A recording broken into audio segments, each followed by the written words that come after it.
Hello, this is Corey Angela. Welcome to the End of Slavery Summit. I am here with two people who have welcomed me very much well in the streaming community, and their names is FabianLiberty, Mark and Scott. They are a variety streaming duo on twitch.tv/FabianLiberty. That's Fabian Liberty, and they're the largest political ANCAP Twitch streamers. If you don't know what ANCAP means, it means anarcho-capitalism. I said that on purpose. Mark is an anarcho-capitalist combat veteran who enjoys discussing philosophy, futuristic possibilities, and the occasional shameless anime reference. Scott is an overeducated and underpaid father of two who loves to discuss psychology, sociology, and data. They welcome plenty of debates and often cover issues of all different kinds. They are also on YouTube, Rumble, and Twitter. So today we're going to go a little bit into how the Civil War and the history of slavery might be something worth looking at, something that we may have not considered, something we might have not been taught enough about in our school system. So how do we introduce this to our audience in the fight to end slavery, and how maybe it can be contradictive at times or counterintuitive? Well, before I answer that question, I just want to say that I am learning how much we need to update our old bios on Twitch. It sounds so old now. Oh yeah, man. I forgot to do that when I updated the YouTube recently. Yeah, it's more serial killer references and cult references these days than it is anime references, to be honest. But yeah, I picked this topic, well, one, because I know a lot about it. I grew up in Virginia, in Richmond, Virginia, which is the capital of the Confederacy. I took a couple college classes on it. Great book here. Everyone should read. This is McPherson's Battle Cry of Freedom, widely regarded as one of the best kind of extensive looks in the Civil War. But the main thing is that there are a lot of untold stories about the Civil War. And there's a lot of ideology that has been mixed up with what has been known as the Lost Cause movement. And because of this, we don't really see the dangers and the threat and the way that American politics, government, economies, changed before and after the Civil War, and how horrible it was. Instead, we've been fed this narrative of a war to bring the nation together and to end slavery. And it kind of has a nice little bow wrapped on it. But that retelling of history and not really understanding what occurred and the ways many of our rights were taken away, I think does a great disservice to our understanding of history, to our current understandings of governance, the economy, but also, the way propaganda works from the state onto us. And don't worry, there will be an entire apology section. I am not here to fly the rebel flag behind me and say, shoot doggy in any type of way. But there's a lot that needs to be told. Yeah, I see. So when we talk about the Civil War, you're saying that a lot of people, do associate it with positive things like, oh, it's the end of slavery, and Abraham Lincoln, helped contribute to that end of slavery. But oh, yes. Is that really the case? How much was he involved? I mean, there was a whole other movement involved called the abolitionists who kind of started this whole debate, right? They had newspapers and they were educating people about things. And there was a lot of people who probably didn't want the war, just like nowadays, a lot of people don't really want war. So, I mean, how did this whole thing get started? Why did they get into this mess? For ending slavery? And if anything, chattel slavery is still not over in today's world, right? It's just not as aggregate anymore as it was back then. Well, economic slavery and, political slavery and many other forms of slavery are still here.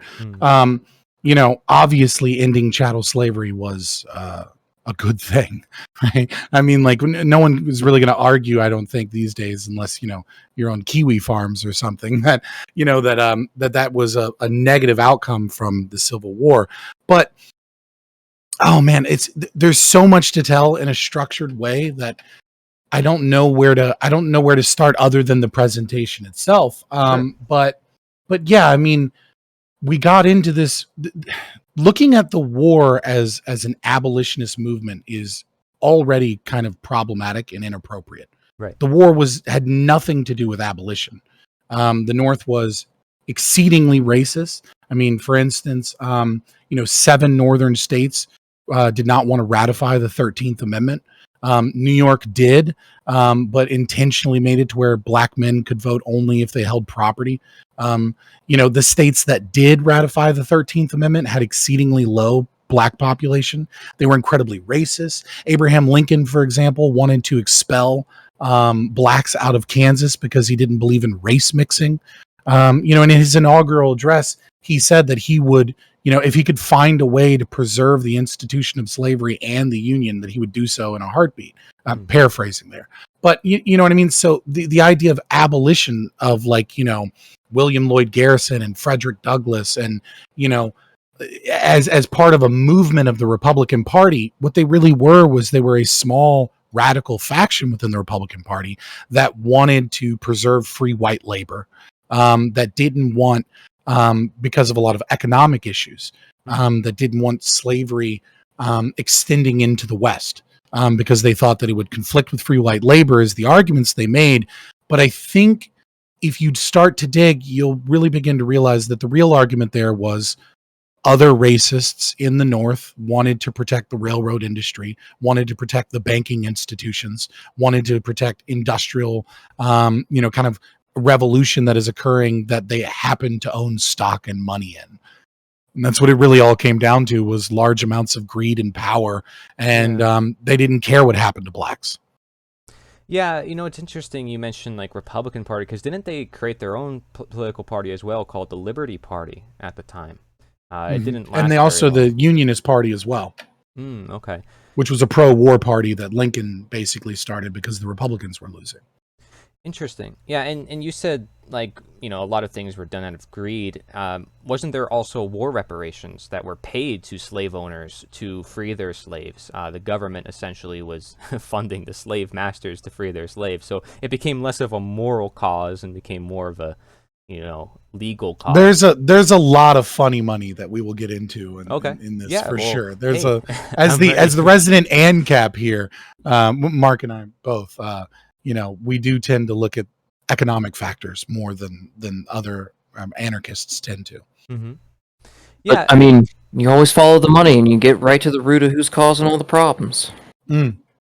This is honestly something we could talk about for months, right? So I'm going to try. I put this presentation together to try and condense what I think are the most important things. But again, I want everyone in the audience to recognize that there's a lot of bad data out of there. There's a lot of lost cause stuff out of there. There's a lot of ideological stuff, from Marxists and things like that want to rewrite history. There's a lot of rewriting and layering of history. And if you really want to understand this stuff, you kind of have to go to primary sources, and it's a lot of work.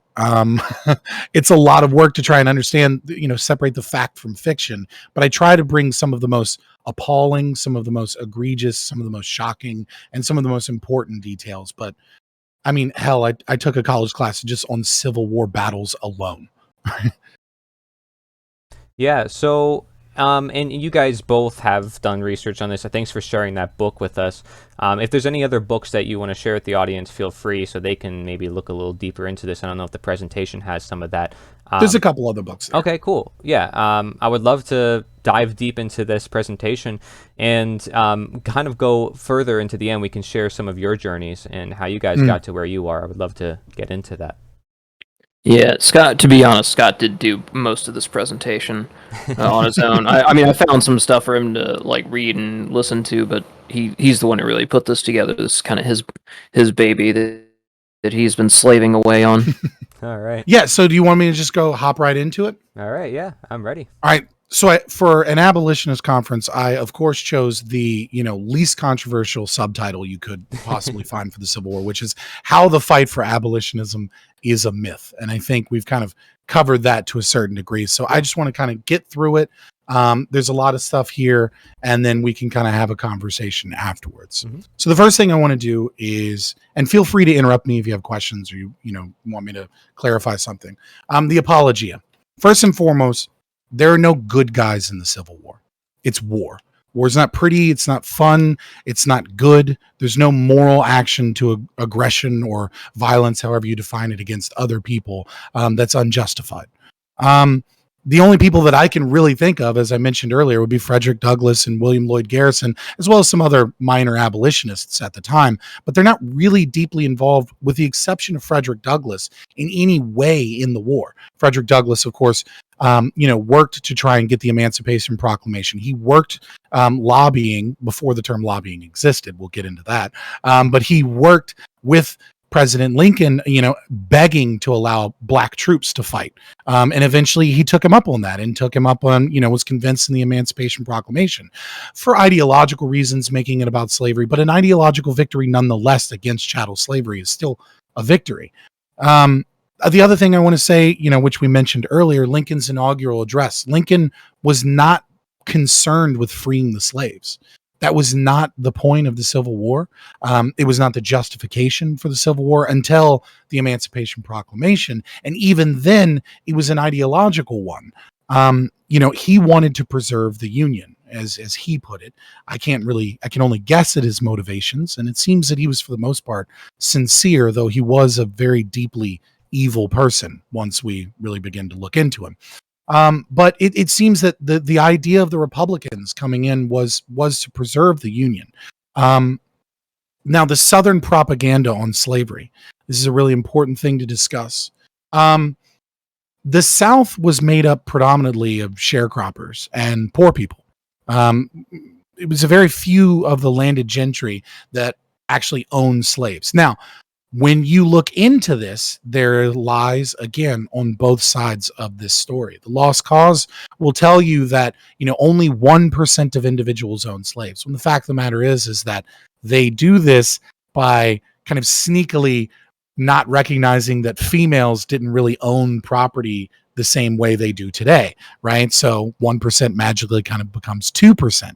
And they also don't mention that people, at the upper echelons of society, like, what little of a middle class there was, rented slaves. And so while, you will hear often that, it was only 1% or 2% of people that own slaves, the institution of slavery was a major part of the Southern economy and a part of the culture. You also have this thing known as Herrenvolk democracy, which is a sociological term that basically states that people are able to accept their position, accept their own slavery to the state, if you will, so long as there is another group that is doing so much worse than them, and so long as they have this fantasy that can be sold to them, that they have the potentiality of reaching a status that other group can't have.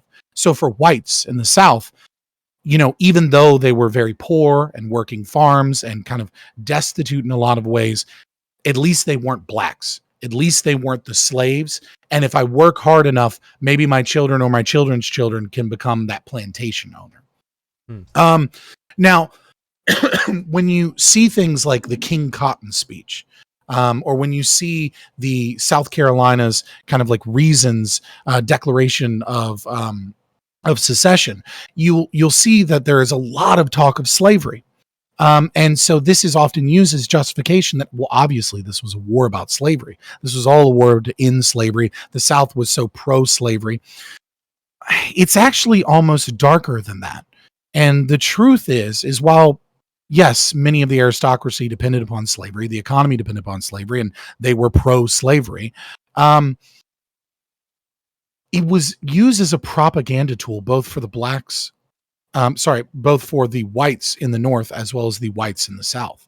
In the South, they were so deeply racist that they enjoyed the idea of the institution of slavery, though it wasn't really, it wasn't something that had any actual effect in their life. If you read letters from soldiers home, they don't talk about their quote property unquote. They don't talk about the slaves. They don't talk about racial issues in any way. It's about the war of northern aggression to them. It's about defending their home, defending their family, defending their state from these invaders that want to come in and force a certain way of life upon them. It's about honor and culture.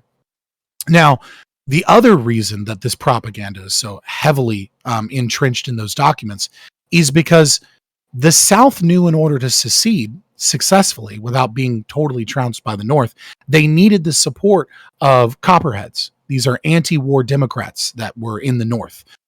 And in order to do this, they needed, as both the Copperheads and the Republicans, to fear the idea of a bunch of slaves coming up north. They didn't want those. They were vile racist people that didn't want blacks coming up north. Just as vile and, well, maybe not just as vile and racist as the Southerners, let's be honest. But there was that, some of that racist propaganda was also in terms of getting support from the North, not just the South. But as we do this apologia, it's also really important that we state that the Civil War ended chattel slavery. There's no way around that. And that's a victory. That's a good thing. That's a moral good. And it is good that that occurred. Now, of course, we have the 1789 ratification of the Constitution, which in 1809 bans the transatlantic slave trade, and the secessions states that seceded, most of them were banning the transatlantic slave trade as well. So this is likely something that would have occurred anyways. The founding fathers had no idea that the cotton gin was going to be invented. They had no idea that the South was going to supply 80% of the world's cotton. They had no idea that this was going to revitalize slavery. And the institution itself is a very evil institution. If you read Frederick Douglass's autobiography, he has a section where he talks about being a house slave in Baltimore. And he remembers his initial introduction as the first slave in the household to his kind of his matron, the female of the household. And he laments how she became such an evil person over time, that she treated him much like an equal in the beginning, that she was very nice to him. And over time, the institution of slavery itself corrupted her mind into treating him like a worse person. And so that institution made her an evil slaver more than she was in the beginning, which I think is an interesting way to view it from someone that is an escaped slave and an abolitionist. It's a very small book. You should definitely read his autobiography. But with that, there is the apologies. Did you have anything you wanted to ask before we move on? Yeah, so it's the institution you're saying, and by institution you kind of mean like it's a normalcy, like everybody is, because it was so normal at the time, everybody had the slaves, that sort of she was kind of brought in, and so it transformed her because of how normal it was and how necessary. Yeah, he makes a really cool is a bad word here, but he makes a really good and interesting argument about how in Baltimore they had this weird culture, which was very different than Southern slave states, where the better you treated your slaves, it was seen as a symbol of status in the society, which I always, like, it just stuck with me, such a weird thing. And they would talk about other slavers in the city that treated their slaves really poorly. And that was like a reflection of how low class they were, the slavers themselves. But he talks about that and the structure, but also just owning a slave, having the ability to command another human being to do whatever you want, and to treat them as property and to dehumanize them more and more over time, that action of the institution around them controlling them allowed them to corrupt their heart in a way. Yeah. And remind us what apologia means on the slide. Is that it's just the word for like a formal apology for an argument or statement. This is just me saying, hey, I'm about to say a lot of bad things about the North. I'm about to say a lot of the untold story. And look, I want to get this out of the way. I'm not some like Confederate guy down here, we're here to, you know what I mean? Yeah. The South did nothing wrong. It's interesting, because slavery goes back way farther than America, right? It goes into other countries. Sure. And I mean, you look at Samaria. I mean, if you were working hard enough as a slave, you could achieve your freedom, but you still were asking for permission, essentially, to exercise your freedom. So it's quite interesting how that works. And there was a lot of law codes and at the time that was trying to tell people how to treat their slaves and if they do certain things. So it was interesting how much of society was just built around the slave system, how integral it was. I think it's also important to recognize that the American colonies, the North American, United States colonies, British colonies, right? During the transatlantic slave trade, only took 4% of slaves. 96% of the rest of the slaves went elsewhere in the world, primarily in the islands and in South America. And yet, America became one of the largest slave empires in world history. And you have to ask yourself, how is that possible when the overwhelming majority of the slaves are going to South America? And it is the institution of slavery in America was unique. The chattel slavery system, the idea that slavery was automatically passed on to children based off of their mother's birth, not their father's, because there was a lot of rape that was occurring. And you couldn't have plantation owners raping their slaves and then those people claiming their freedom. The idea that we intentionally took women so that we could breed slaves, and that we force bred slaves, and that we took care of them in a way where in many other slave empires, they would work them to death and then simply get new slaves from war or capture. But instead, we took the idea that our slaves were going to be lifelong slaves, and we would breed them. We would force them together. We would use psychological tricks such as, the threat of separating families, but also keeping families intact. It was a particularly pernicious form of slavery that is in some ways better than other slave empires, but in some ways much, much worse. And how did cotton production act when we got rid of slavery, right? Because we usually associate cotton fields and cotton plantations with slavery, or at least that's kind of how I was raised on thinking about slavery in the school system. How did cotton production, did it get better or did it get worse? I mean, how did our economy go? So General Winfield Scott implemented what's known as the Anaconda Plan. This isn't actually in the slide, so I'm glad you asked. He implemented the Anaconda Plan. And the Anaconda Plan was basically 3 phases. Blockading the coast, taking the Mississippi to split, Texas and some of the more westward states kind of split and push in. And then, of course, full frontal assaults on Richmond, Virginia, because Richmond, Virginia was roughly 80% of the manufacturing power of the entirety of the Confederacy, right? If Richmond, Virginia falls, the Confederacy falls, period. But the big part was the blockade. It was actually a very successful blockade. And so before the Civil War, much of Europe was heavily dependent upon cotton. And once, even in the very beginning, only about a third of ships went through, and then more and more ports started shutting down. So it was exceedingly expensive for Europe to be able to purchase any cotton from America. And so they turned to India. Colonization in India has been kicking off, and they realized that they could grow cotton in India. So when the Civil War ends, there's a lot of leftover cotton that gets confiscated. We'll talk about that a little bit, but cotton production doesn't have to meet nowhere near the same demand because there's no longer such a large need of supply of cotton because there's not as much demand from Europe for American cotton. And of course, the South was so devastated, poor white sharecroppers and many blacks that didn't, have that great diaspora towards the North, were working, poverty wages of extreme poverty in the South, basically doing the same thing for the same landowners that were there before, except for those whose plantations were burned down or those who died. Yeah. Wow. And then also working for carpetbaggers. Yeah, this is crazy. Let's keep going with this presentation because I'm interested to see now how we're gonna look at this North versus South situation. Yeah. So the next thing I wanted to talk about was the modern Confederate. There is an interesting thing. I grew up in Richmond, Virginia. Like I said, it was the capital of the Confederacy, and I remember hearing school and hearing all about how the Civil War, it was fought to end slavery. The South just wanted their slaves. And I was propagandized to a certain extent that anybody that had a Confederate flag was a vile racist that hated black people. And at the same time, I also grew up, because I grew up in the 90s. I also grew up with my dad had taken me to a couple of events on Robert E. Lee Day, right?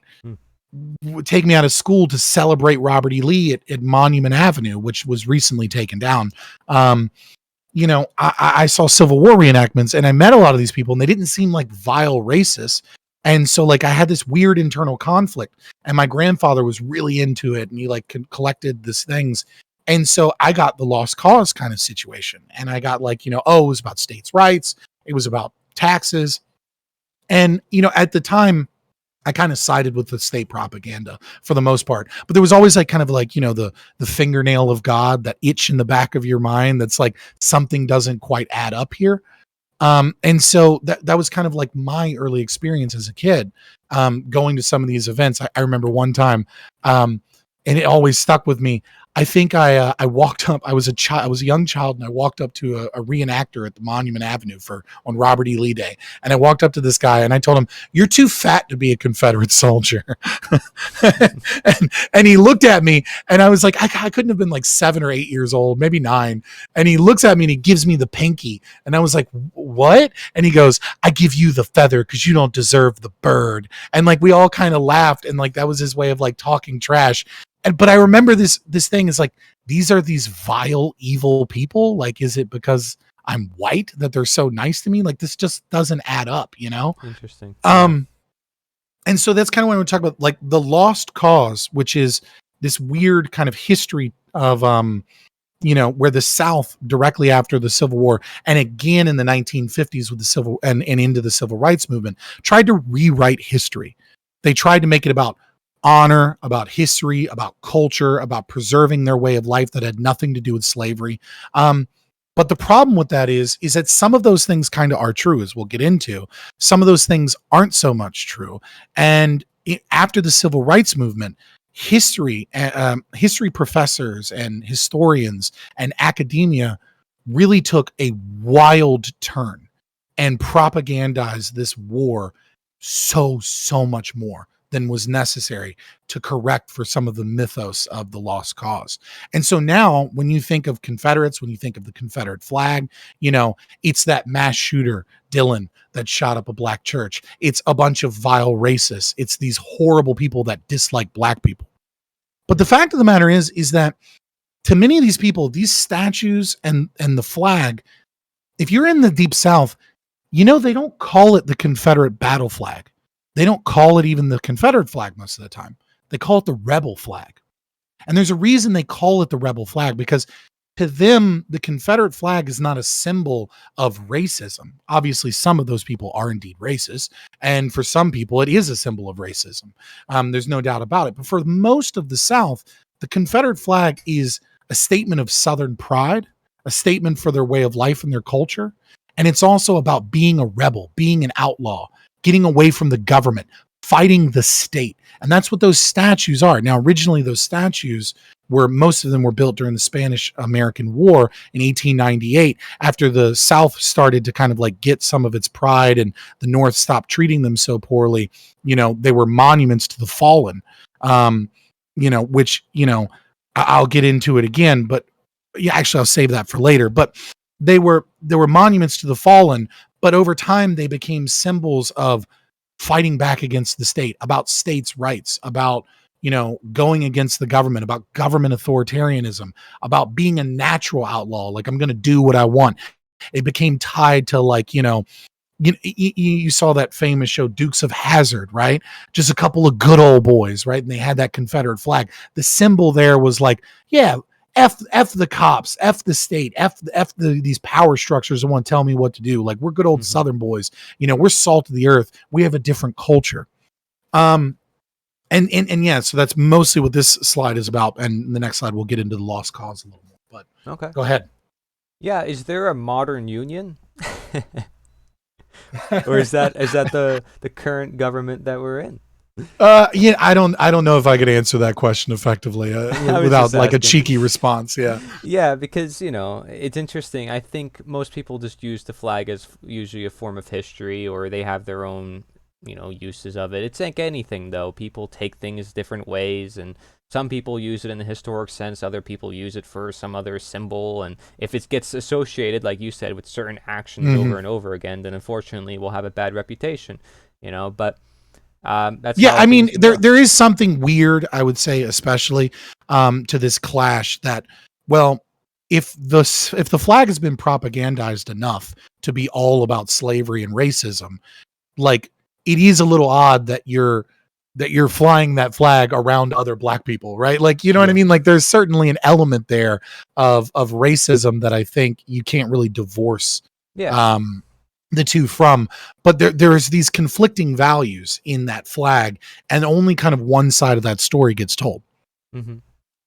Yeah, it's kind of like, maybe this is a bad example, but using a Nazi flag, to protest Germany. It's like, well, that's maybe not the best way to protest Germany. It's like, yeah, there might maybe be not, a better maybe way not. to protest, rather than using some old historic flag that everybody, it's already been done with. It's already been done. If you're going to try to create something new, well, why not bring something new into the situation? Make it clear what it is you stand for. If you know there's going to be some stigma and some, cloudedness around the use of the symbol, maybe it'd be time to make something else, or make it more clear. So yeah, but for a lot of older Southerners, they feel a constant threat and attack on their way of life to this day. It's up to they them, feel right. They, and so, this isn't about creating something new, some new image of the South. Mm-hmm. This is about trying to hold on to some of that honor culture.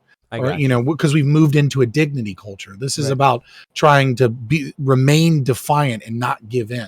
Right. That's the whole point of the rebel flag and the rebel yell, and so it's a tough choice. We're not making a justification. We're just saying, like, here's a case, a scenario where it could be used. And some people are not using it for the same purpose as the media. I would say most. Yeah. If you've ever really gotten to know the people in the Deep South, I would say most don't view it that way. But you can never really know people's intentions. You can really only know them by their actions and what they say. And the action of flying a Confederate flag is a little bit sus. So what is it that we're going to go into now? The lost cause. I want to talk a little bit about the lost cause. I've already kind of mostly covered it by, the bullet points before. But, again, we'll just kind of reiterate some of the things of the lost cause. Sure. After losing the war, there was a massive ideological push by the North to paint the South as vile racists that hated black people, that were horrible, that were monsters, and that fought to protect the institution of slavery, which in some ways is an ideological victory for abolitionists in the North, right? Because it pushes this idea that slavery is a moral evil, as opposed to just the economic justifications that were kind of there in the beginning of the war. But the problem is that it was laying the blame at the South and at the Southern people, and it was rewriting the history. And what it was leaving out is a lot of things we're going to talk about that get wrapped up into the lost cause. Now, if you look up the lost cause, you'll see Southern Poverty Law Center talking about how ideas about tariffs or states' rights are all lies told by white supremacists. And so the truth of the anti-government and the anti-federal government and the anti-free market nature of the North and the corrupt fascism that was the Northern Union that they were trying to enforce on the entirety of America gets swept away with this pretty little bow that we've taught. And so in some ways, the lost cause is a myth. There was very few people that were looking to protect their dignity or their way of life. I mean, those were some of the propagandistic elements that, the rich, wealthy elite told them that they're coming for your way of life.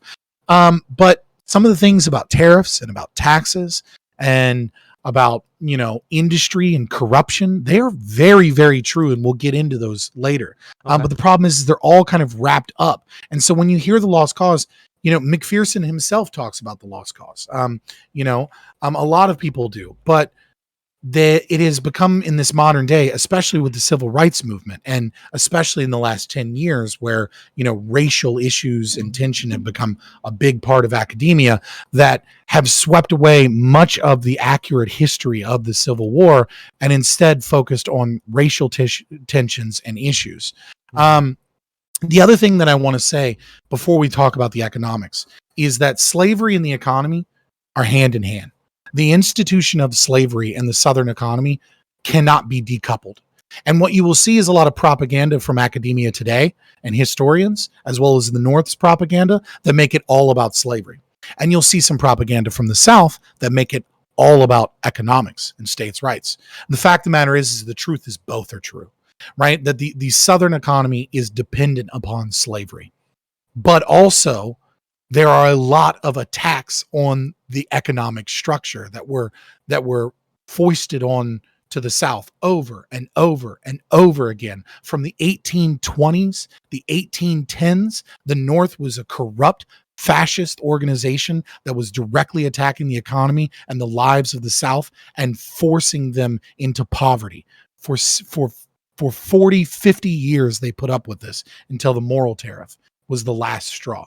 Well, technically, the election of Republicans was the last straw, but they knew what was coming, which was the moral tariff. The North was not abolitionist. I cannot stress this enough. The Republican Party was not an abolitionist party.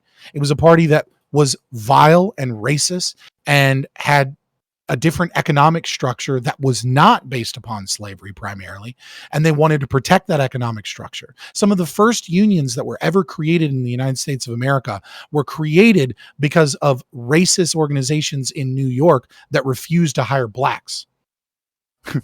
That's the very beginning of some of the unions. We like to think of it as like the Wobblies and the Wildcat riots and the miners in the 1890s, but no, it started in the 1860s and 1870s. With free blacks in the North attempting to find work and it being impossible for them to do so because they couldn't find a single employer. It's also important, I think we already stressed this, both of these last two bullet points kind of just in general conversation before, but, the North denied voting rights over and over again. That the northern states that had a large black population did not want to ratify the 13th Amendment. They were a vile and racist system, but also it's important to understand that while this war may not have been about slavery ideologically from the North in the beginning, and while that might not have been the main justification, it was mostly economic factors and aggression and the loss of power in the Senate, as well as the House of Representatives. All of those things were indeed tied to slavery.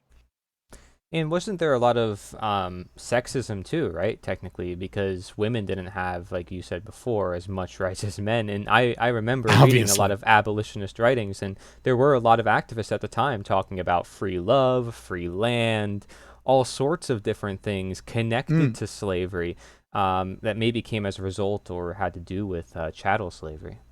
Absolutely. I mean, Frederick Douglass was a prominent feminist. Well, you would say suffragist, right? But early feminist, right?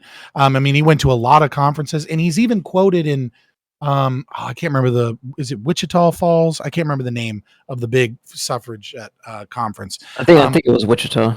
I want to say it's Wichita Falls, but I'm going off of memory here, not off of the slides or anything.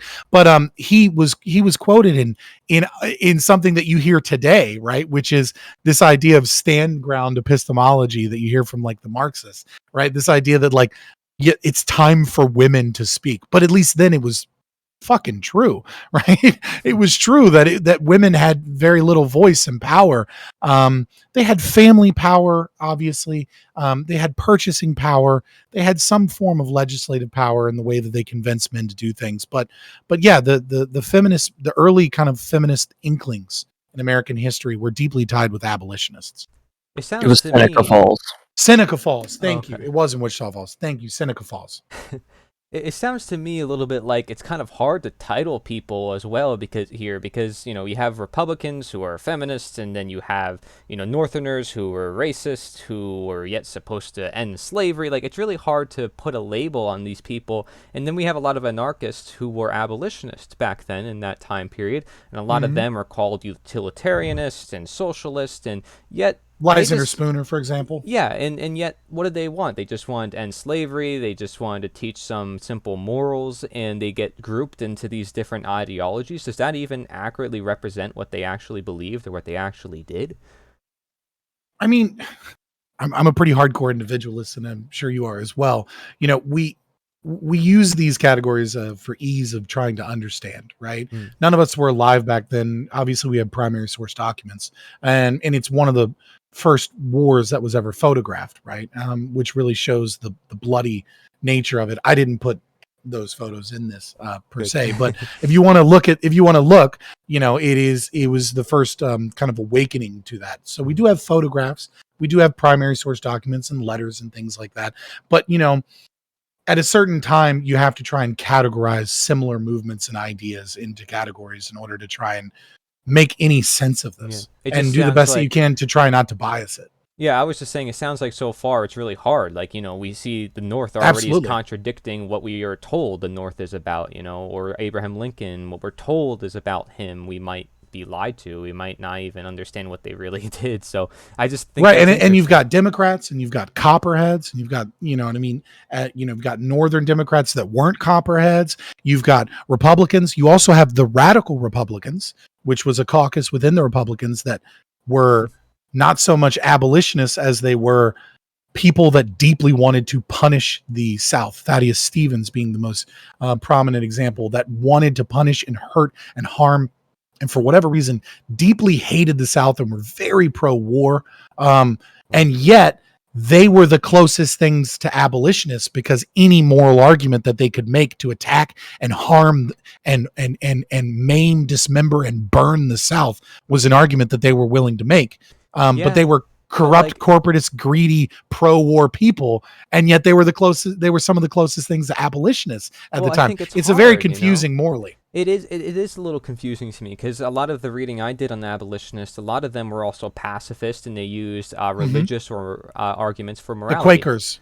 Yeah. Definitely the Quakers, for them sure. too. They were a big part of the abolitionist movement, and they were pacifists. The New England Non-Resistance Society, non-resistance, they had a whole newspaper about, do no harm, even like no self-defense either. They changed their mind on that later on. But at first they were like, nobody should self-defend themselves against an aggression. And it was quite interesting having that stance. Lysander Spooner never had that stance to begin with. He was like, self-defense is always essential. So it was quite interesting how you saw clashes within the movements. And of course you would expect that in anything. But I don't, it's really hard, I think, to kind of categorize them as one people. And at least they can come together and say, slavery was wrong. It was just, how did they put that into the world, and how they go about doing that. Maybe it's similar to the anarchists, and how they fight over different factions within. And some people think they think radically different from others, but yet they're all kind of, heading in the same direction with anti-state, anti-statism. Right. Well, if these things have piqued your interest, you are in for a world of hurt, because we're about to get into the nitty-gritty, and I'm going to say some things that you are likely going to doubt. All right. But I promise that this is... So let's begin first with the tariffs. Oh, boy. Now, before the moral tariff of 1861, the South paid 87% of all taxes in the United States. I'm going to repeat that. 87% of all taxes, despite making up less than a third of the population. Darn. Okay. From moving up to 1816, tariff sat at around 15%. Now, in order to pay for the war for 1812, there was supposed to be a temporary tariff, which was the tariff of 1816. But as we all know, there's nothing more permanent than a temporary government program. So, of course, they stayed at roughly 20%. So we had this encroaching as the South began to lose power in the House of Representatives because of population. They were unable to defend themselves against these tariffs. Okay. Now, this is where it really starts to get interesting, where we understand this process of slavery and free white slaves as new states come in. The Missouri Compromise, right? And things of that nature, is because if the South loses the Senate and is unable to maintain any position in the Senate, they have no protection whatsoever from the North that is making them pay almost 90% of all of the taxes in America. So this back and forth about whether or not a new state will be a slave state is in many ways an economic state, because a slave state is one that mass produces raw materials, and those raw materials are sold to Europe. And so as the tariffs occur, what is occurring is that the North is trying to sell goods and services, and high tariffs benefit them because now they can outcompete the goods. Sorry, I don't know why I said services. The goods that are shipped from Europe, they can now sell them cheaper to the South. But the problem is that once you have a tariff, well, Europe responds by having their own tariff, which makes it more and more expensive in order to sell those raw materials to Europe. And so you have this constant fight where the North is trying to industrialize and the South isn't, because of a slavery-based economy. And so the tariffs are overwhelmingly disproportionately affecting the South. But you have the tariff of 1828. And then you had an even worse tariff that was proposed in 1832, but eventually they came to a tariff that was a compromise at 1833, which normalized tariffs at around 22, 24%. That certain products don't come into the tariff estimation just yet.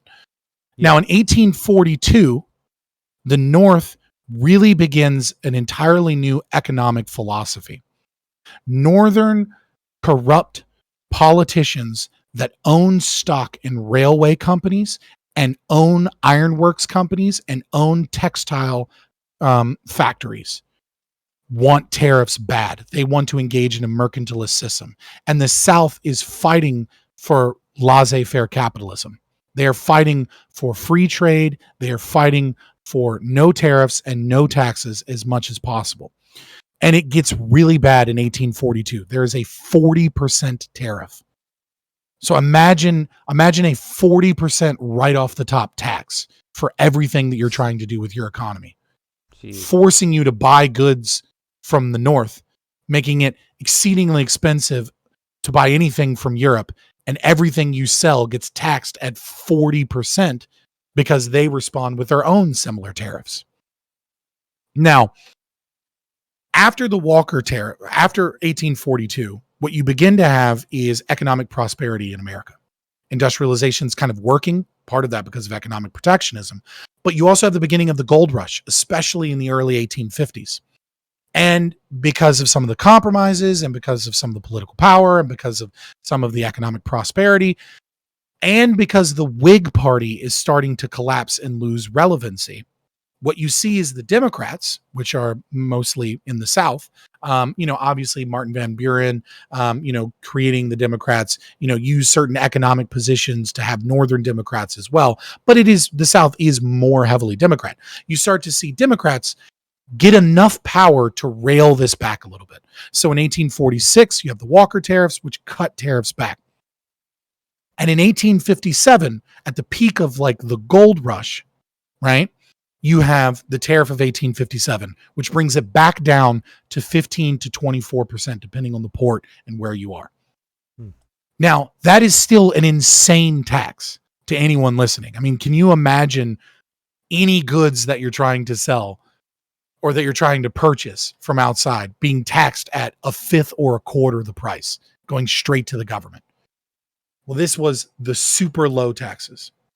Yeah, no wonder. Now, the last tariff. Right. Now, we have to talk about the Panic of 1857, which we will talk about in the next slide. But just for the sake of organization, in 1860, when secession talks start happening, the South realizes that the Republicans have completely swept the House and the Senate, and that they have no power to stop impending tariffs. After the Panic of 1857, there is a lot of propaganda that is saying the South did this. Republicans are saying that the economic collapse is all the South's fault because the tariffs weren't high enough. And it's the Democrats' fault for not having high enough tariffs. We need to return to 40, 50% tariffs. And one of the biggest people that was a proponent of this was someone that was an extreme mercantilist known as Henry Charles Carey. He was an economic advisor to President Lincoln. And he was one of the people pushing harder than anybody that we have got to have massive tariffs on the South. This is a major, major part to the secession and the beginning of the Civil War. And anyone that tries to say that this is lost cause propaganda need only look at these numbers and imagine what it would be like to have this fight back and forth for your economy and economic protectionism against a group of corrupt politicians that we're going to get into just how corrupt they were here in a minute. but a corrupt politicians that own stock in railway companies and ironwork facilities that are financially gaining by making the South pay nearly 90% of all of the taxes, saying we need more, and we've got to tax the South more and more as the North is industrializing and the South is completely stagnant in its growth. Yeah, well, listen, I just want to say this is very powerful. I want to go over time with this for sure, and I think we can take as much time as we need for this because nobody else is going to go over no one else is going over the history, and I think this is really essential that we do this and go deep like you're doing. I appreciate what you're doing right now with us and bring us through even the economics perspective. This is great. So we'll kind of tie in a lot of this toward the end. Please continue. Yeah. Let me get to the Panic of 1857 because it plays a big role in this. Yeah. So in the 1850s, you had the gold rush. And as I explained, this allowed for the tariff of 1857, which was a reduction from the Walker tariff of, oh God, I forgot the year, 1846. Sorry.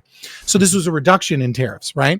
And the gold rush was a big part of that. They had surplus money. They didn't need as much money. And so the arguments justifying high tariffs didn't really work on the voter base as much, right? You know, if you have all this extra money, why do you have to keep increasing taxes? And so they had lowered taxes. And what was occurring during the gold rush was a lot of corruption of the state working with corporations. And in many times, the owners of those corporations were senators and congressmen up north. What you had was this phenomenon known as paper railroads.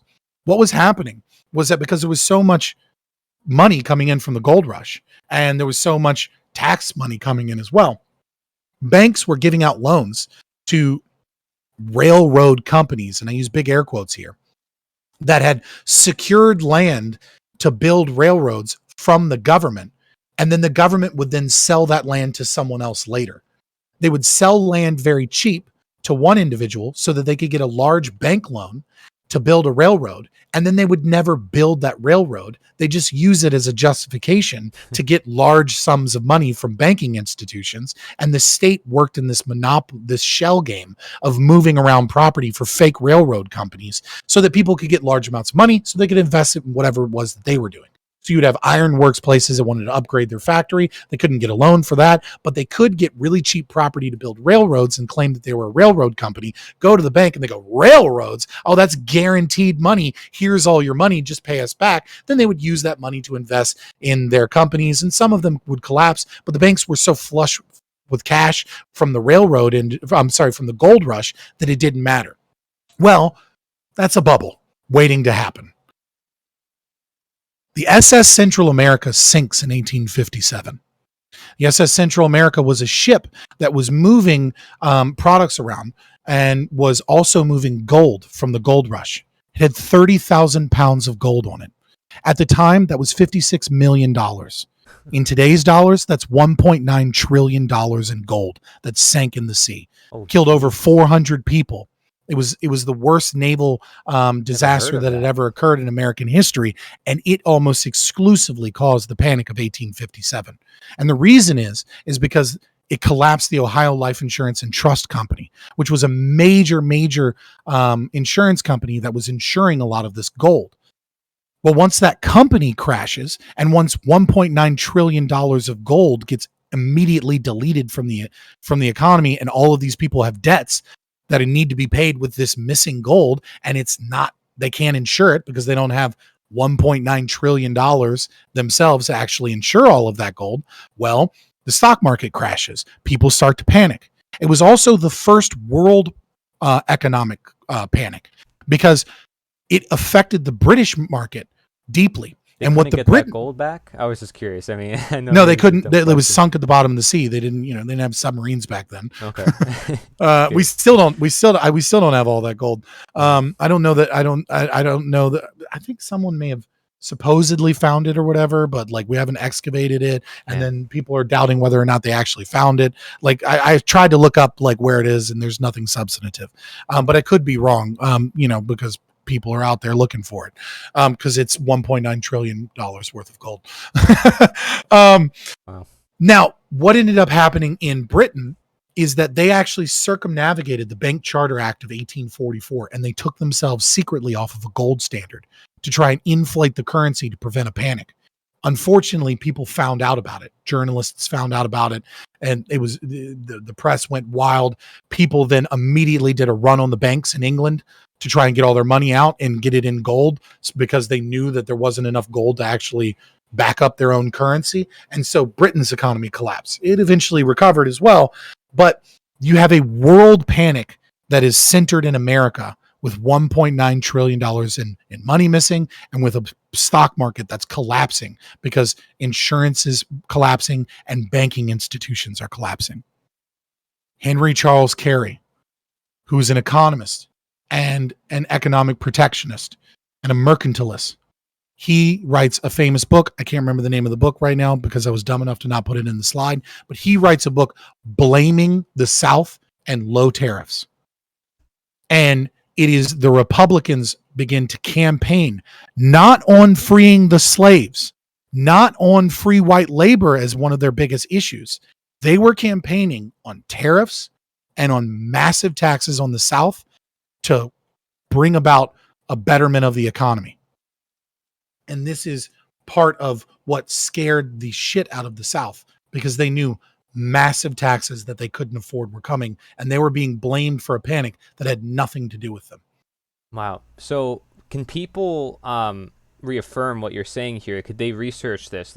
Absolutely. On the slide? You can even look up the Wikipedia article on the SS Central America. You can look up the Panic of 1857. You could look up the names of all of these tariffs. The Walker tariff, the Black tariff, the Morrill tariff. Now, the Morrill tariff is a special tariff that I didn't go into for whatever reason. The reason the Morrill tariff is special and may have led to other states seceding, though it seems like most of them kind of seceded before this, and the other states didn't secede until Fort Sumter, right? Which is once the North basically declared war on the South, then they decided to secede because they knew they were next. It was not an ad valorem tariff, which is really important. Ad valorem tariffs, which is what all of the other tariffs were at the time, was a blanket tariff on everything. The Morrill tariff specifically targeted goods that were produced in the South. So they specifically said, oh, we're going to put a cotton tariff. We're going to put a tobacco tariff. We're going to put tariffs on these things, but we're not going to, let's say, do a wheat tariff because the northern economy depends upon wheat sales. So they would allow themselves to not have the same retaliation for selling food to Europe, but make sure that the tariffs disproportionately and deeply affected the South. And so if you look up the Morrill tariff, what you will see is that the Morrill tariff was a 37% tariff. But you got to dig in deeper than that, because that's an average. It's an average of all of the tariffs. And some things were only a 20% tariff, and some things were as high as 80% tariffs. Okay. Specifically cotton. Thanks for sharing that with us. We can continue. Yeah, it's terrifying. Yeah, this is crazy. Oh, here we go. So, Lincoln, the hero Lincoln, the hero, the great emancipator. I'm sure abolitionists love the great emancipator that finally ended slavery. Well, let's talk a little bit about some of the more. I picked out some of the more egregious and important things. First of all, he was a white separatist and a vile racist. He tried to get blacks removed from Kansas because he didn't believe that the races should mix and that the races would never get along. Though he wasn't the worst of the time. He wasn't like a Southern slave owner that thought that they were subhuman and that like thought you could beat and rape them whenever you wanted. But he was a white supremacist and he was a racist. Which is a weird thing to say nowadays. He was a white supremacist, but not one of the bad ones. And this you can find in his writings, or yes, yeah, you can find tons of writings. I mean, you can just look at his inaugural address, right? Like he specifically stated that he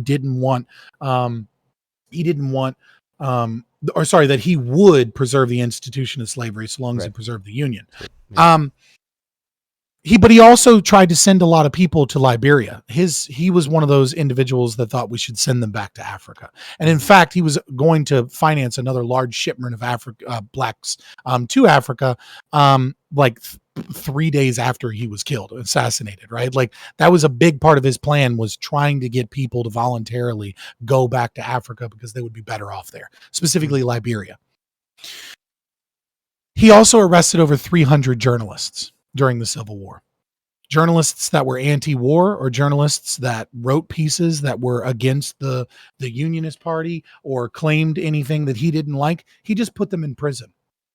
This was something that he did to silence the media and try and win elections and try and, kind of the lesser of two evils, right? Right. It's kind of like, the ends justify the means. These people are trying to stop us from preserving the Union, so we'll put them in rest.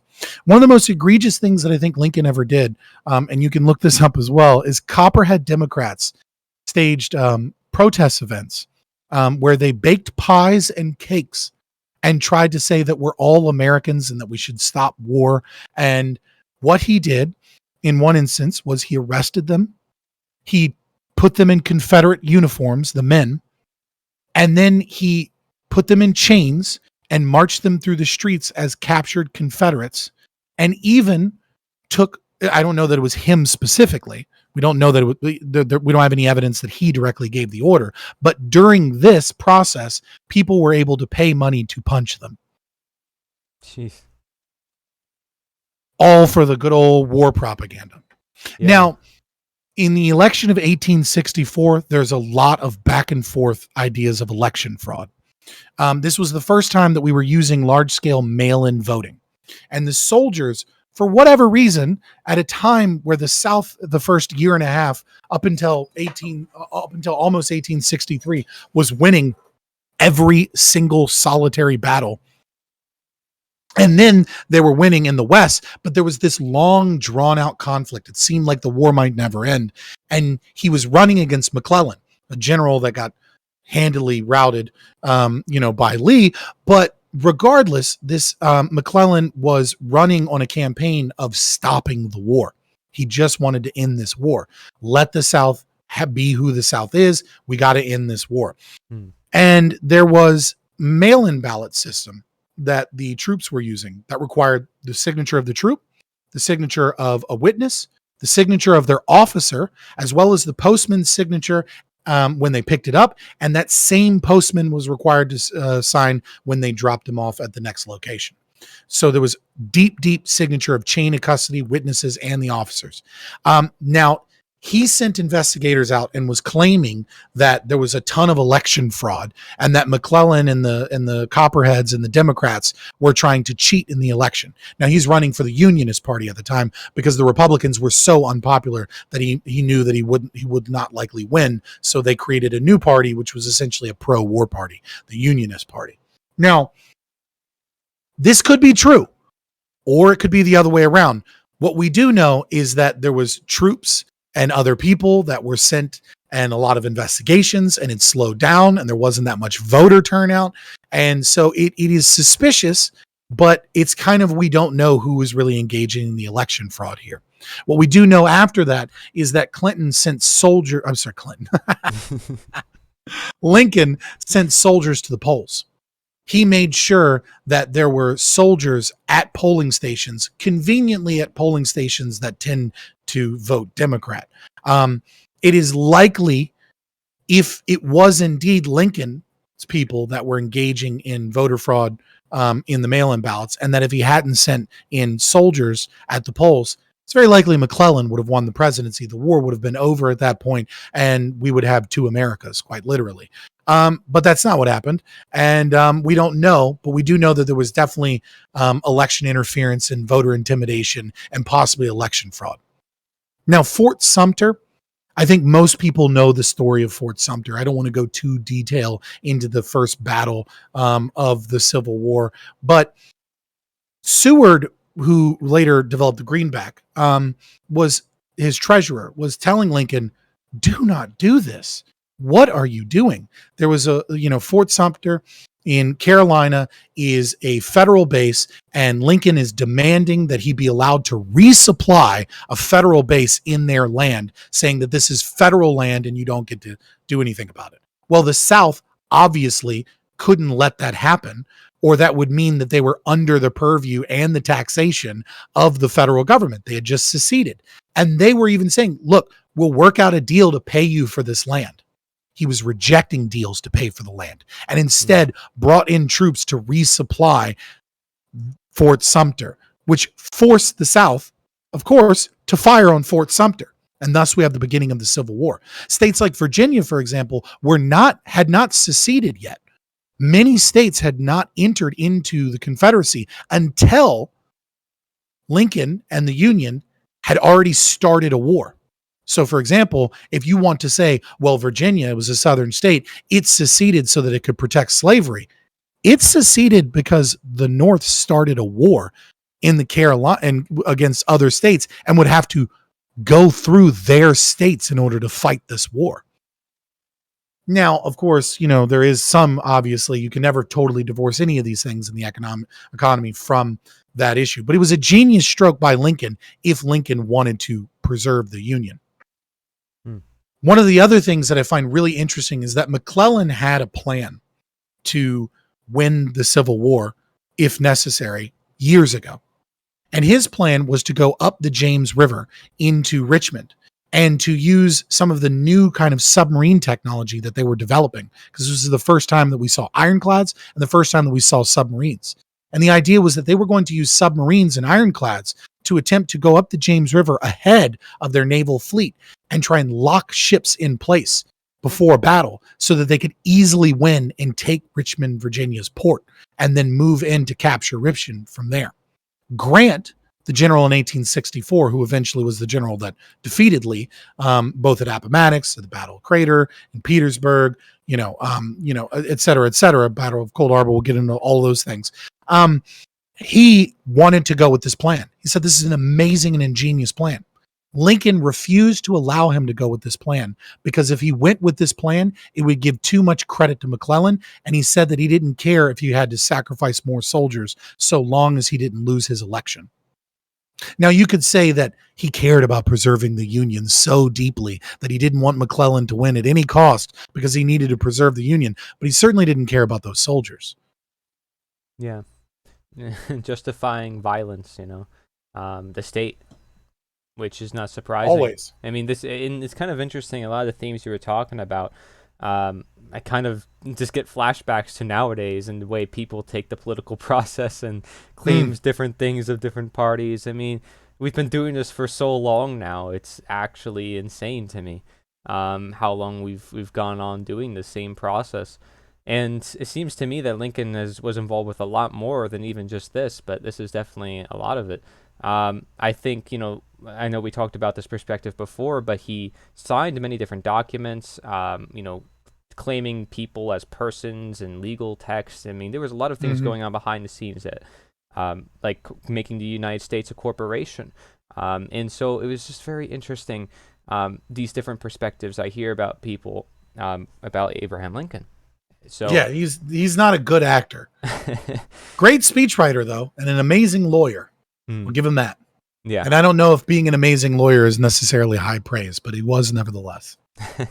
So why do you go into why he dies or why he was killed? Do you have like a certain reason why you think? Is there any part of the narrative that we're told? I don't. To be honest, I don't know. Okay. I think John Wilkes Booth was just an angry and deranged man. It was probably one of the worst things that could have happened for the South because Lincoln, as evil as he was nowhere near as corrupt and evil as some of the Republicans that led during Reconstruction.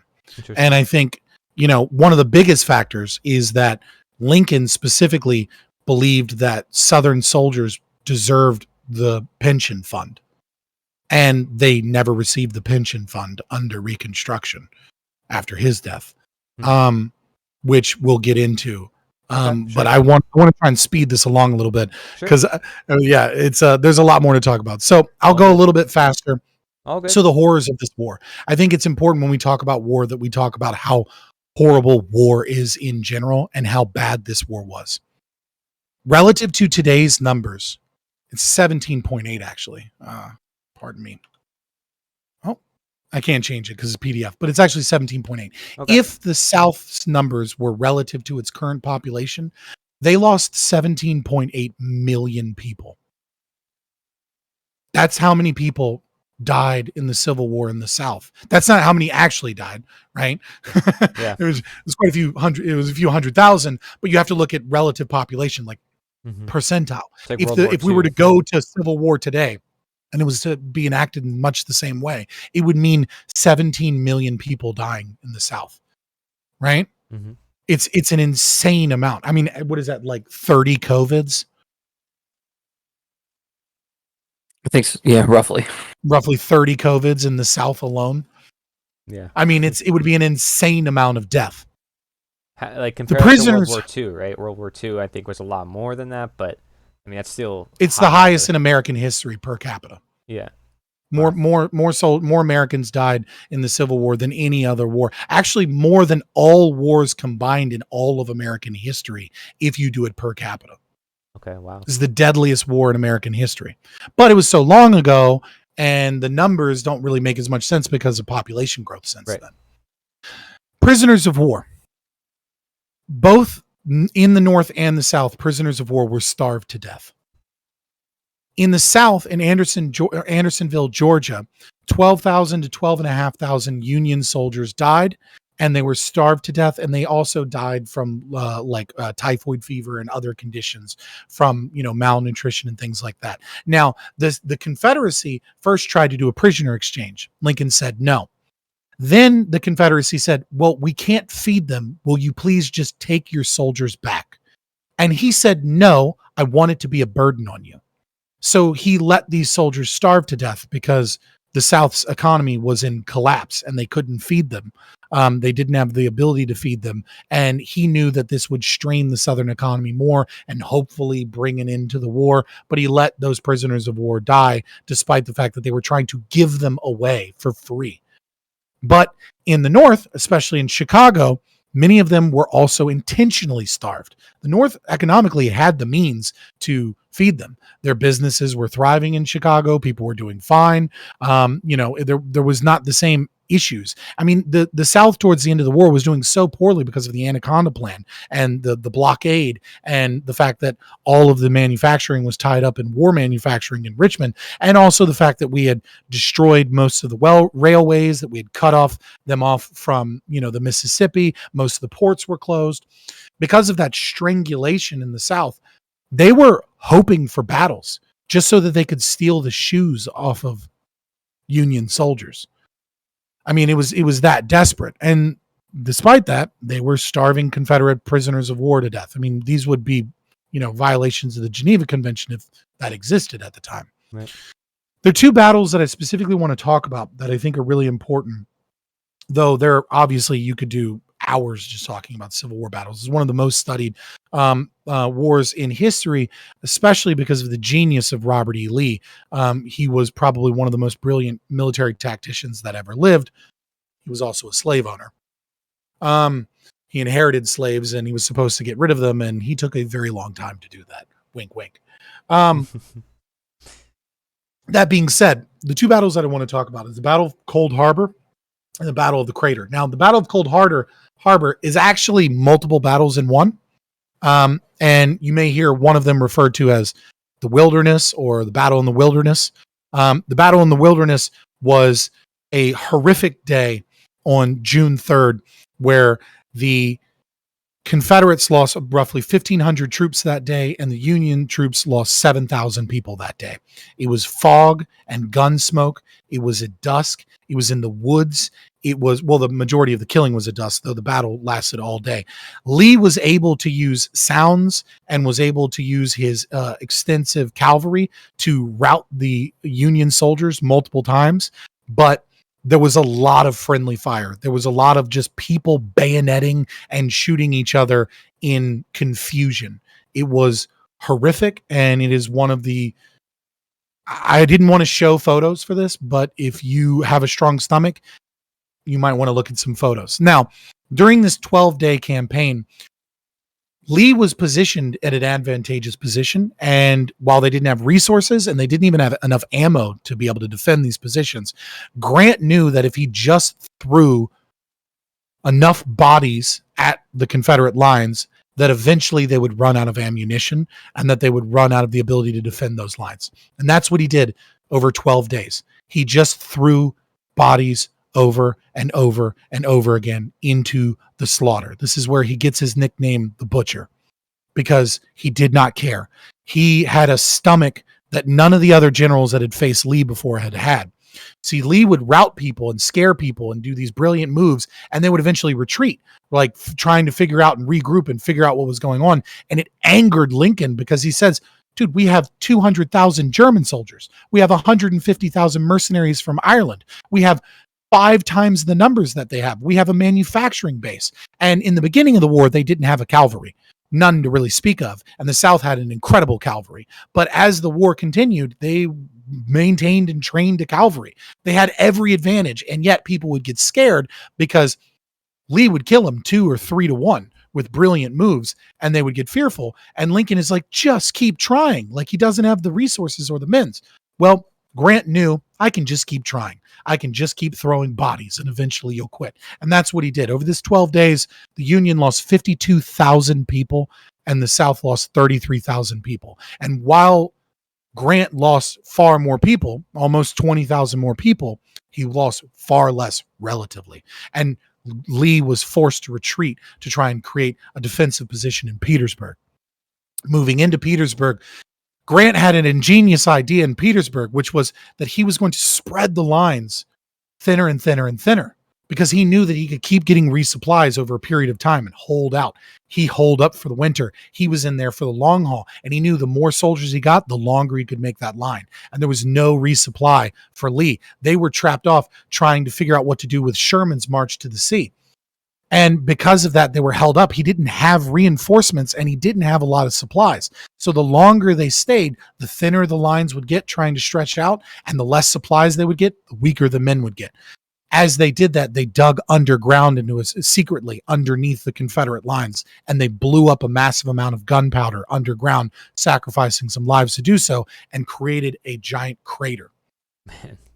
But again, Grant the Butcher decided that what he was going to do is he was going to send in the colored troops and have them march to their charge to their deaths in a giant crater surrounded by defensible Confederate positions on each side, hoping that he could send enough black bodies into this hole that it wouldn't matter. Well, it did matter because the Confederates held strong and killed over 4,000 colored troops in one battle alone. It was a complete and utter slaughter. So many order followers, it's crazy. This is the horrors that is some of these battles at war. Eventually, though, of course, they routed, they pushed through. Lee burned Richmond for no damn reason. Tried to run, got caught and routed at Appomattox. And once Richmond was taken and Lee surrendered, the war was over. There was no more fighting this war. Now, the next thing we have to talk about is Sherman's march. I think a lot of people are probably familiar with Sherman's march.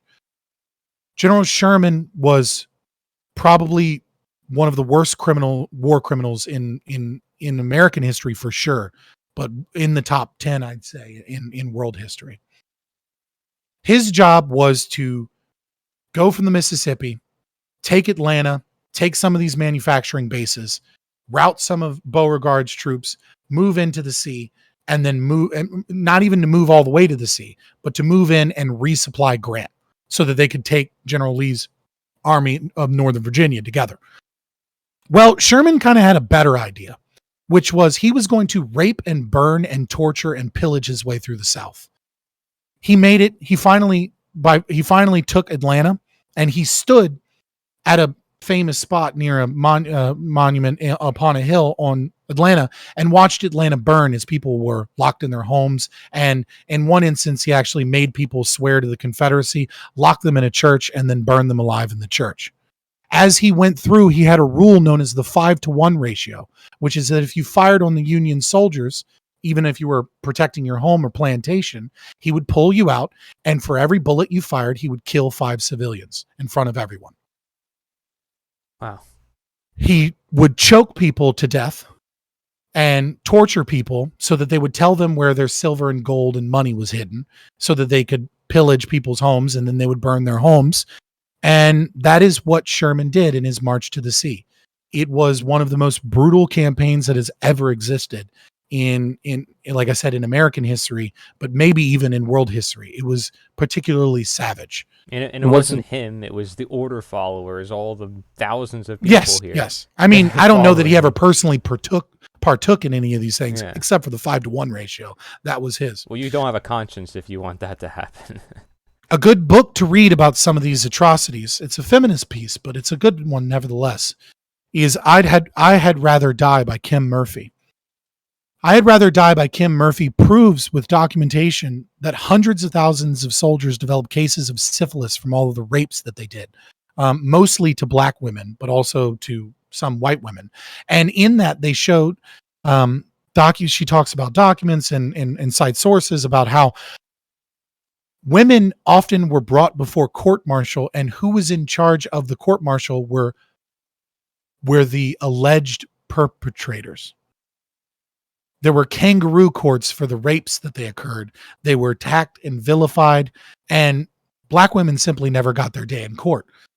There were men that were found that had collections of wedding rings from the women that they murdered and raped. And to be fair, the Union generals had policies of punishing these people. You know, there were people that were executed for these crimes.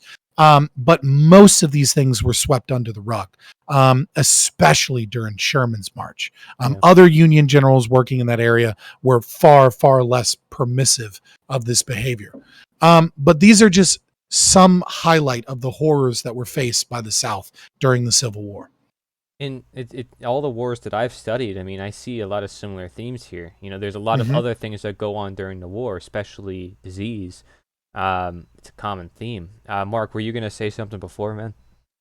It was just Sherman was ordered to march before was ordered to stop before his march to the sea ended, and he just ignored orders, kept it going much longer than it needed to. Yeah, that's why I said he chose to march to the sea because he was supposed to resupply Grant, and he was like, "No, we're having too much fun. We're here to punish the South." He believed that a shock and awe and terror campaign would force the South to quit. That if they committed enough atrocities, they would just buckle in fear. Yeah, he might not have been wrong, to be fair. I mean, but he was definitely morally wrong. It's a very effective military campaign to destroy as much as possible and kill as many as you can. Brutal campaigns tend to be much shorter. So I want to move quickly into Reconstruction now. Sure. The Reconstruction economic reality. What we are taught in schools is that Reconstruction occurred. I got a lot of this information, though I did verify it, from Ryan Dawson on Pete Quinonez's podcast in April. A lot of this I had not known myself, despite being someone that's really interested in the Civil War and having read quite a few books on it. Some of these things even I was shocked by. Who's Ryan Dawson? Is that somebody? He's a historian and a libertarian. Oh, is he? Did he do 9/11 stuff, or is that someone else? Oh, maybe someone else. I'm sure he has at some point. Okay. Anyways, go ahead. Continue. Yeah. So I broke this down into economic reality, northern welfare, and violence. So in the economic reality, these are just some facts that are pretty easy to talk about. The South did not recover economically in terms of per capita poverty until 1950. People will tell you in school that Reconstruction lasted until the 1970s, and then it was kind of hunky-dory, and then those racist Southerners, had problems. No, they did not recover until 1950. They did not reach the same level of poverty that they had in 1860 until 90 years later. The tariffs went between 19 to 45% and remained that way, bouncing between those two figures until World War II. These tariffs were predominantly against the South. They continued to punish them for another 80 years with tariffs that economically collapsed them. The banking industry, I said banking and industry, there's a typo there, sorry. The banking industry was subsidized by these Southern taxes to monopolize the South. So the banking industry was almost completely in the North. They got government monopolies, government contracts, and they were subsidized by the state in many ways to buy industry in the South by taxes that were predominantly paid by an economically crippled South. A survey found, and this is in 1930, another one that a date I missed, and I apologize, in 1930, that by 1930, only 6% of farms in the South had plumbing of any kind. This is after the roaring 20s. The South still doesn't have plumbing. Wow. In 1929, another survey conducted. I think this was of it was a pretty large survey. I can't remember the exact figure. They found that the average income of Southern farmers was 1/3 of the average income of farmers total. Well, you also had the Great Depression, didn't you? Mm-hmm. So that, I'm sure, has an impact here, right? Of course, you had Dust Bowl. Like, you had a lot of things occur. You had inflation. You had different panics, right? Like the panic of 1919. You had a panic of 1912, I think it is. Sorry, my inflation banking stuff is there somewhere. But yeah, you had a lot of panics. You had a lot of inflation. You had a lot of problems. You had Dust Bowl problems. You had a lot of things occur. But it's important to note that even up until the 30s, that these farmers are nowhere near that of the Midwest or They're the still North. struggling today. They're still struggling today because they didn't reach 1860 levels until 1950. What do you think 90 years of punishing taxes and a lot of other things you're about to find out that I'm sure most people don't know due to a portion of the country? In 1938, the average Southern sharecropper earned 17 cents a day. For comparison's sake, in 1870, this is much, much earlier, poverty line was $1 a day in Ohio. Yeah, that's huge difference. Right. These people were somewhere between 1/10 and 1/3 of what would be required to get above the poverty line. They're not even making half of what's considered poverty. Surprised they didn't start another war just over that. Well, they didn't have the ability to do so. Yeah. They didn't have shoes. Yeah. The most important figure that I think takes this out of economic terms and puts this into real world terms is that in 1930, half of the population in the South was under the age of 20. From disease, from poverty, from the fact that a majority of the Southern sharecroppers couldn't afford shoes and they were getting worm infections, rickets, malnutrition, massive amounts of childbirth deaths.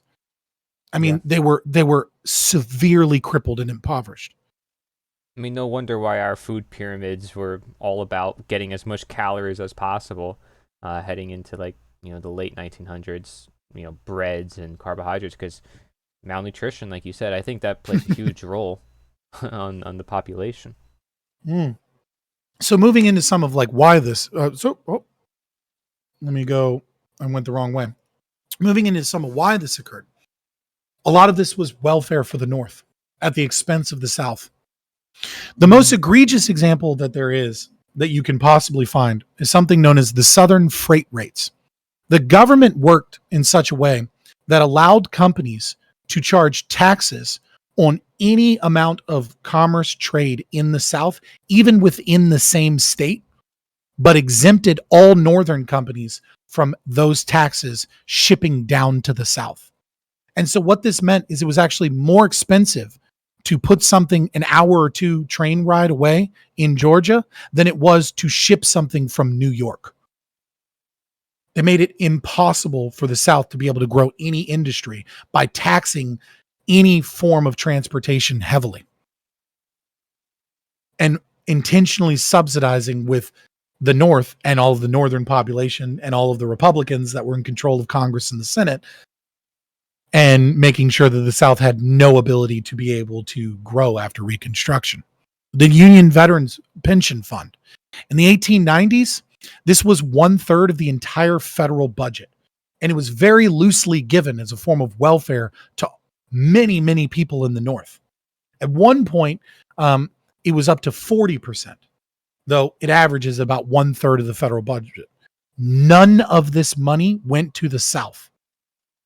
Not a single penny of this money went to the South unless you were a Union soldier living in the South. So you could be subsidized in that way. And you were a former Union soldier, but none of the Southern soldiers got any of this. This was seen as a form of the South needed to pay reparations for all of the crimes that it committed.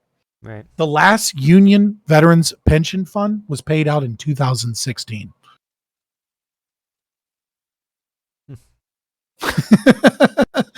Just paid out to nebulous connections to people that are owed money because of this.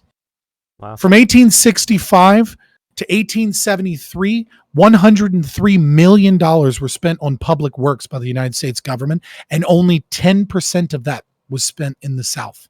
90% was spent on railroad projects in the West and in public works for the North. So all of this money that you're taxing predominantly from the South, 90% of it is being redistributed to the North. It was more punishment and taxes on an entirely crippled near third world country that was the South, that was then redistributed towards corporate fat cats and politicians in the North that were building railroads as we marched west. And yet we're supposed to be in a free market, right? Mm-hmm. The amount of taxes that were gained from cotton alone was 7 times higher than the amount of federal funds spent on projects in the South. Jeez. It was a tax on the Southern economy to pay for the North and to pay for corrupt politicians and to pay the Republican Party and its donors. It's amazing how the governments never really create anything. They just take and redistribute. Mm-hmm. I think we already mentioned the most statues built after the Spanish-American War, and honestly, it doesn't really fit in the theme here. 12 new states after the Civil War had Republican senators until 1907. So all of the new states that came in, all Republicans. Not a single Democrat was elected until 1907. So it's from 1865 to 1907. All of these new states are electing nothing but Republicans. So they had a complete hegemonic control over the legislative and executive branch. Now, this is a really interesting thing. Did you know that the term lobbyist actually comes from President Ulysses S. Grant? No. During his time as a Republican and during him overseeing all of this Northern welfare, the term lobbyist comes from Grant because he was such a corrupt politician that he found that he could circumnavigate the laws of meeting with corporate donors and meeting on how to do all of these shady deals and create legislation that benefited all of these corporations and companies in the North, that it was illegal to meet at their homes. It was illegal to meet at government buildings. It was illegal to meet at his home, but it wasn't illegal to meet in a hotel lobby. And thus they became known as lobbyists. Wow. That's funny. The first act that he had as president was to make war bonds required to be bought in gold. You see, the currency was massively inflated, and yet the war bonds needed to be, paid for. They needed to be paid for in gold. And so what occurred was that because now they needed to be paid for in gold, it meant even more money for all of the donors of the war so that they could escape the inflation. Wow. So, I mean, in the inflation, did that lead up to the Great Depression? And, I mean, like the Civil War and the Great Depression, do they have any link between each other? I mean, you'd have to make a nebulous link. There's several panics before the Great Depression. Gotcha. Calvin Coolidge had a panic because of currency manipulation that Congress was doing, and that's like one of the few things he did was bring them in and tell them all to fucking stop it off. Yeah, I mean, like crippling your economy with tariffs and punishing, the portion of your country that produces raw goods, probably not helpful economically. Yeah. You know what I mean? Like there's a lot of things that could have been solved. And so, I mean, like you could probably draw that line. But the Great Depression was, banking systems and loans and part of it was agricultural economy, before modern economy, people would deposit a lot of money, because of they would deposit a lot of money throughout the year. And then they would pull all of their money out of the banks during harvesting season so that they could hire labor. or during like sowing season to buy seeds and things like that if they were planting something new. And so this meant harvesting and sowing were like areas where a majority of the economy pulled its money out of the banks. So like banking just happened to be a lot more volatile during that time. Nowadays, our economy is so much less based on agriculture and is so much more based on technology and funny money and investment and technology sector and services, that like there's no like periods of the year where there's just like a massive pullout from the banks. I see. Lastly, under Reconstruction, we have violence. One story that was really interesting is that right after the Civil War ended, the Treasury Department seized 2 million bales of cotton and just stole it. They just said, this is ours now, and went in and stole cotton as like a form of debts. They didn't actually write any amendment. They didn't write any act. They didn't have any real reason for it. They just went in with troops and stole massive amounts of resources that the South was storing because of the blockade, and they couldn't sell all their cotton. That could have allowed them to reconstruct and rebuild their economy. It's very interesting thing here is that vigilante justice, racist groups like the KKK, gun culture, a lot of this is born during the violence of Reconstruction. And the reason is that there is a lot of what we would call carpetbaggers that would come from north and would raid mansions and homes. And there would be a lot of women whose husbands died in war. And because 11 of the 12 states were under military occupation that didn't really care, there was very little justice for women that were raped and murdered by Northerners that came in to steal whatever was lying around in homes that were abandoned, that weren't burned by the North. And one of the people who didn't get raped were the women that had guns. And this is a major part of the transition of the South being such a heavily armed population, was fears and propaganda about carpetbaggers, because it wasn't as big of a problem as the propaganda would have you believe, but it was a problem nevertheless. And the two of them interacted in such a way that gave the South much of its gun culture. It also gave the South the KKK. It also gave the South a lot of racist organizations that felt that they were being blamed. When the state is stealing money from you, and when the state is taxing you and punishing you, and then turns it into a racial issue, often what happens is unintended consequences, which is the South said, hell yeah, we're racist. Like they embraced it in a lot of ways. And, the Dixiecrats were born later and a lot of these things. And I personally believe, though I can't prove this, there would be a lot less racism and a lot less Jim Crow and a lot less things like this if the North hadn't been so corrupt and fascistic and hadn't done everything it could to hold the South down. There is a statistic that you're not going to believe when I tell you. So I'm going to tell you the book, and I'm going to tell you the professor to look into that did the research. This is Jim Downs, who wrote a book called Sick from Freedom. He estimates that of the 4 million slaves that were captured and recovered, that were freed from the South and then sent by the North to work in contraband camps, that roughly a quarter of them were starved and worked to death. The unions murdered over 1 million black freed slaves in an effort to force them to help the war effort. This is a genocide of blacks that the North committed that no one talks about.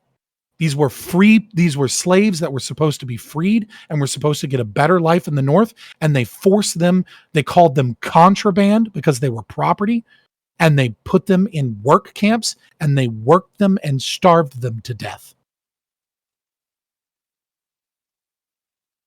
And this is 1 million dead from 1862 to 1870. This is after the Civil War that they are being worked to death. And you said there were several 100,000 dead in the Civil War. So 1 million is quite a large number for that time period. There are people that estimate that more blacks were killed in contraband camps than all of the soldiers that might have died in the Civil War. And if we were to take now, 1 million, I think that that's an I think that's an underestimation of casualties in the Civil War and an overestimation of how many people died in the contraband camps. It's really hard to tell. There's not as much accurate reporting of death counts as we would like to believe. Like there's a lot of primary source documents and estimations, but it's not like there was really good records, especially in the South. I'm sorry, you were muted. Unlike some camps that came later on in history that had very good documentation about everything that went on. Like the Japanese internment camps? Because we didn't hear about that in schools, right? Till later on, that kind of came out. The Japanese camps. Yeah. Yeah. Well, Asian people didn't get civil rights in America until what, the late 49, I think, is when it kind of. Yeah, I think it's when the Asian Exclusion Act, American Exclusion Act, or Asian Exclusion Act. Yeah. It seems to me like all of humanity has just suffered from countless people order following tyrannical leaders. Absolutely. Who just appeal to people's different sides just to try to get on their good side and then take it a different spin. Like, you took something that was moral, like freeing slaves, and turn it into a huge war for all these other types of political slavery, as Lysander. Well, that was a justification midway through. Yeah, like Lysander. That was never the justification to start the war. Mm-hmm. Yeah, I'm gonna be clear about that. Yeah.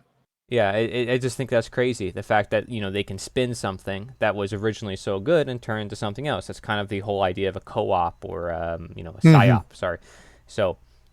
I want to finish this up. I want to try and speed through this a little bit, but 11 states were militarily occupied. The only state that wasn't militarily occupied was Tennessee, and Tennessee just happened to have a Republican governor. We'll just leave it at that. 6 states voted for Grant for president, which after hearing all of this information seems insane until you realize that they were under military occupation and that the military was in full force at all of the polling locations. There was a lot of voter intimidation that occurred in the South. What we can say is that I can't tell you how much violence, how much rape, how much voter intimidation, or any of these things occurred in the South. There is massive differences in different historians. Some of the more left-wing variety will say that it's all a myth. Some of the right-wing variety will they just got astronomical numbers. The truth is that the justice system didn't work for the first 5 to 10 years really at all for anyone in the South. That they had very little autonomy to themselves, that it was a lot of military tribunals, that there were a lot of things that were overlooked, there were a lot of things that were excused, and we don't really know. What we have is rumors. What we have is people claiming things, but without days in court, without good documentation, we just don't know. Yeah.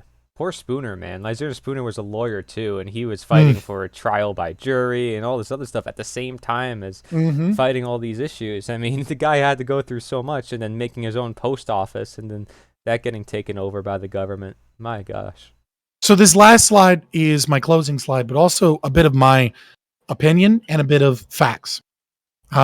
So I'm sure, hopefully the audience will be able to tell the difference. Sure. One of the things that sticks out to me most when talking about the lasting effects of the Civil War is that before the Civil War, people used to say the United States of America are a good place to live because people did not think of themselves as Americans first. They thought of themselves as Georgians, New Yorkers, Pennsylvanians, etc. After the Civil War, the lexicon dramatically changes to the United States of America is, etc., etc. Let's say a good place to live. Because we had become fully and wholly federalized. There were no such thing as states' rights or having some form of independence or identity as an individual that lives in a state.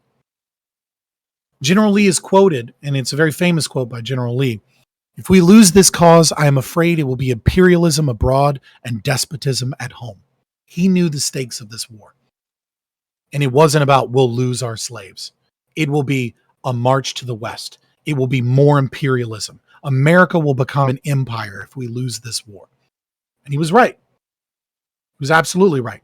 It was despotism in the South until 1950. It was 90 years of oppression and taxation and theft and violence against the South. And when we're taught in schools, oh yeah, Reconstruction, it was that little era after the war until like the 1870s, 1880s. Yeah. And yet what it really was theft and robbery and destruction of the South to punish them over and over and over again into extreme poverty and destitution. One of the things that I believe is that changing this history of war allows us to justify current wars.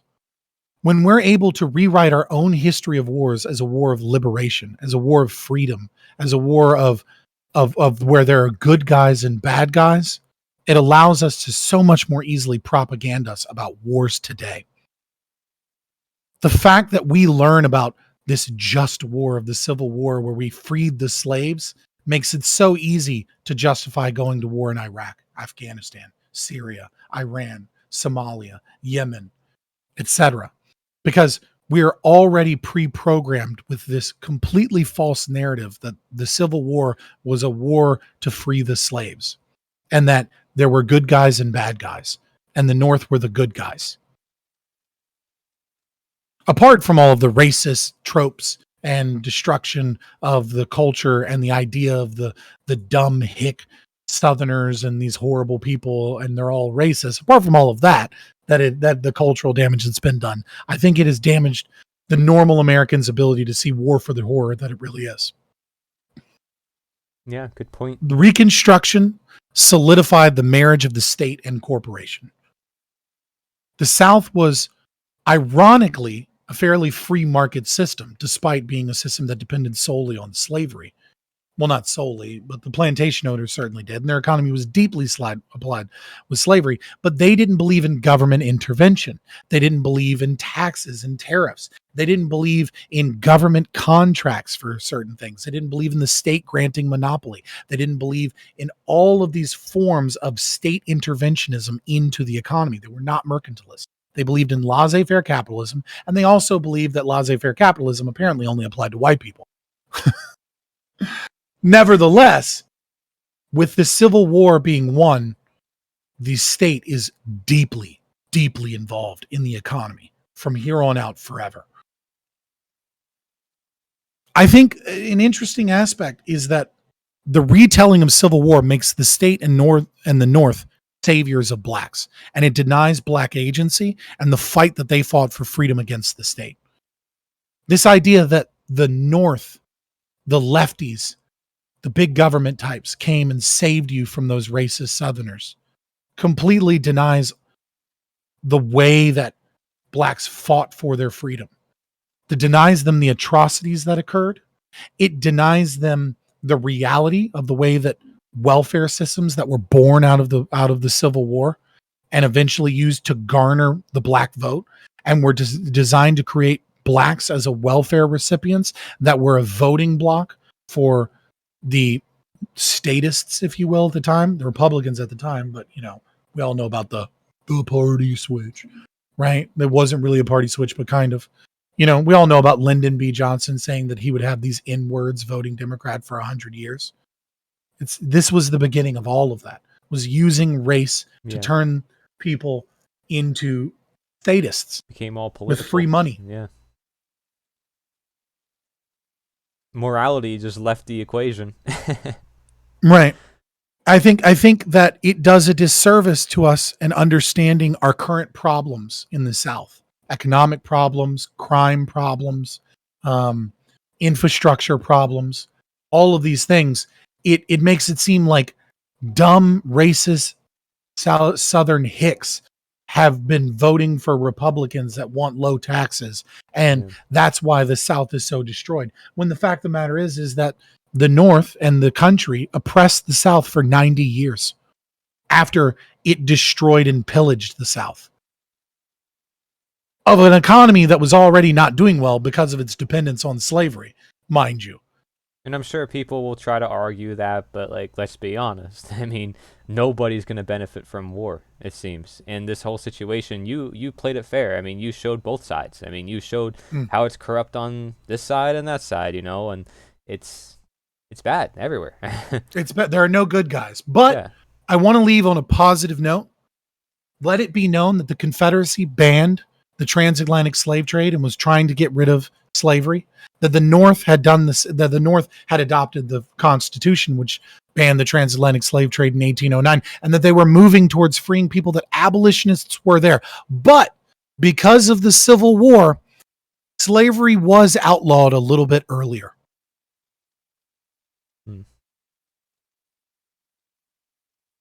So there you go. There's the presentation.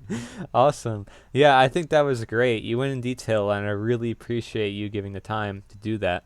I didn't expect it to be that detailed, so I'm glad you really presented that to us. I wanted to do it justice, and it takes a bit of time to do it justice.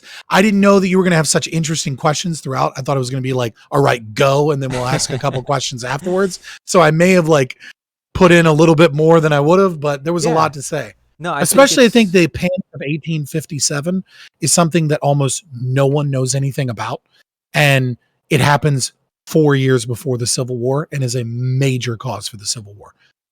I definitely did not learn a lot of that in school. And we learned it multiple years on end. I mean, I never heard about the European wars or whatever. It was always American history, living in America. And it was constantly always Civil War, Revolutionary War.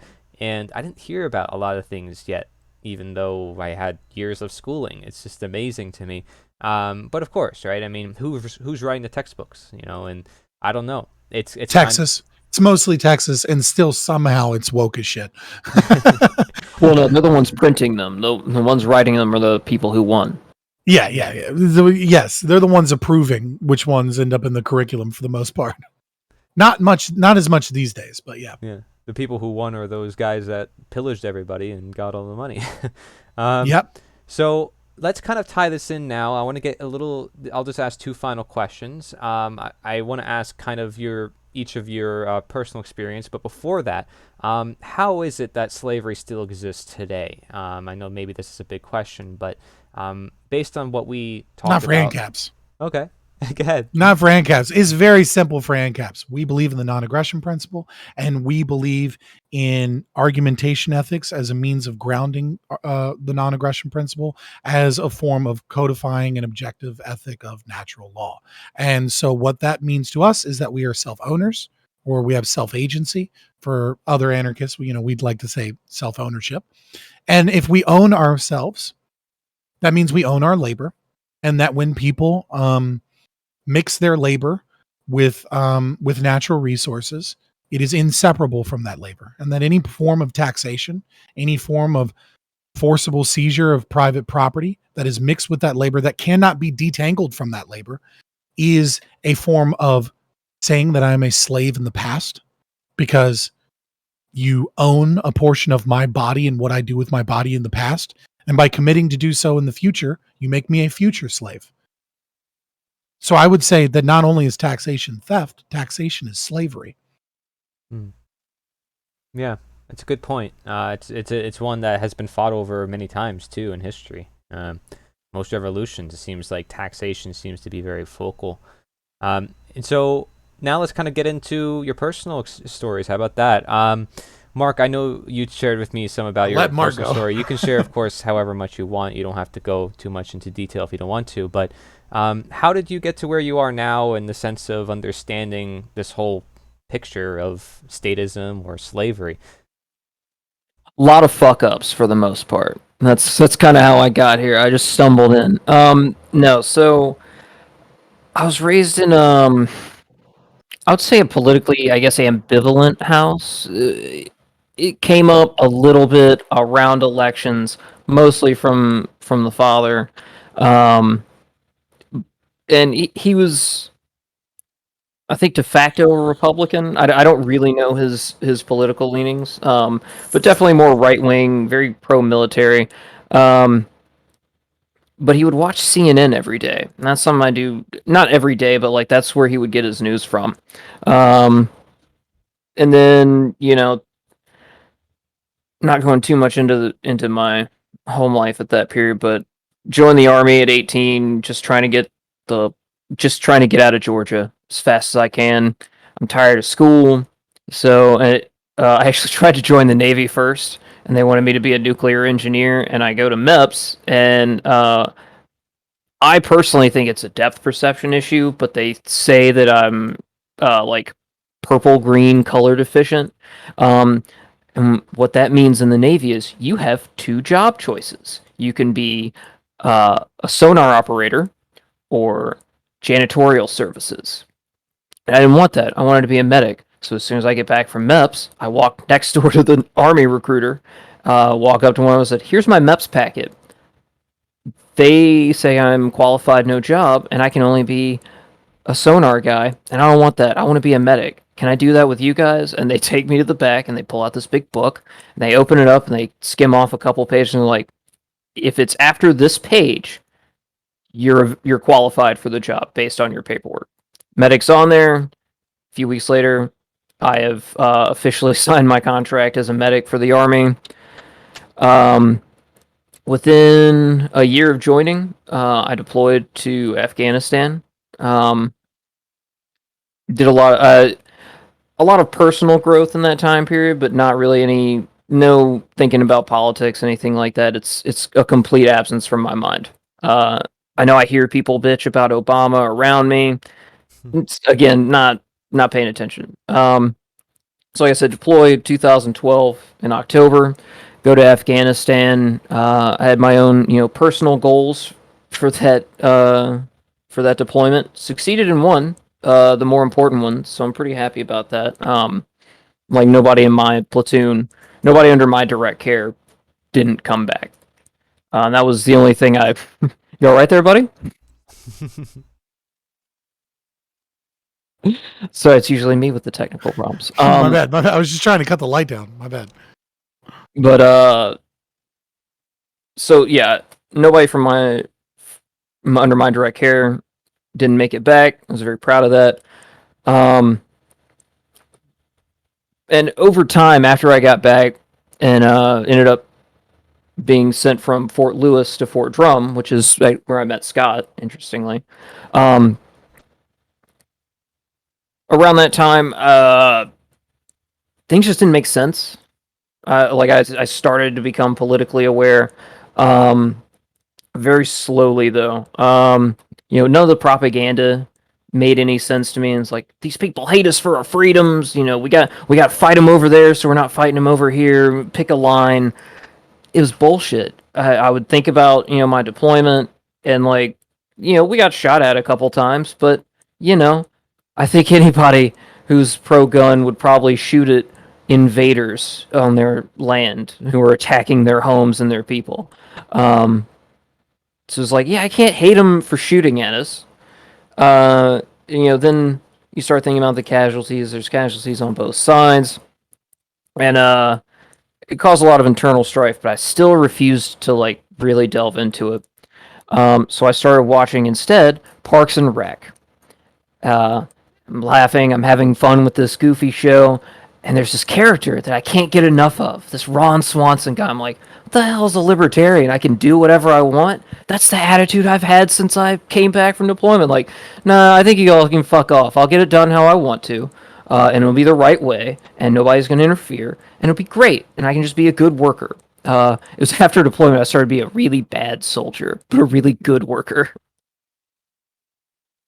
So, watching the show, and one day I'm just like, let's see what these libertarians are about. So I start looking up libertarians. I'm like, libertarian podcasts. What do I find? I get Dave Smith. I get Tom Woods and Lions of Liberty.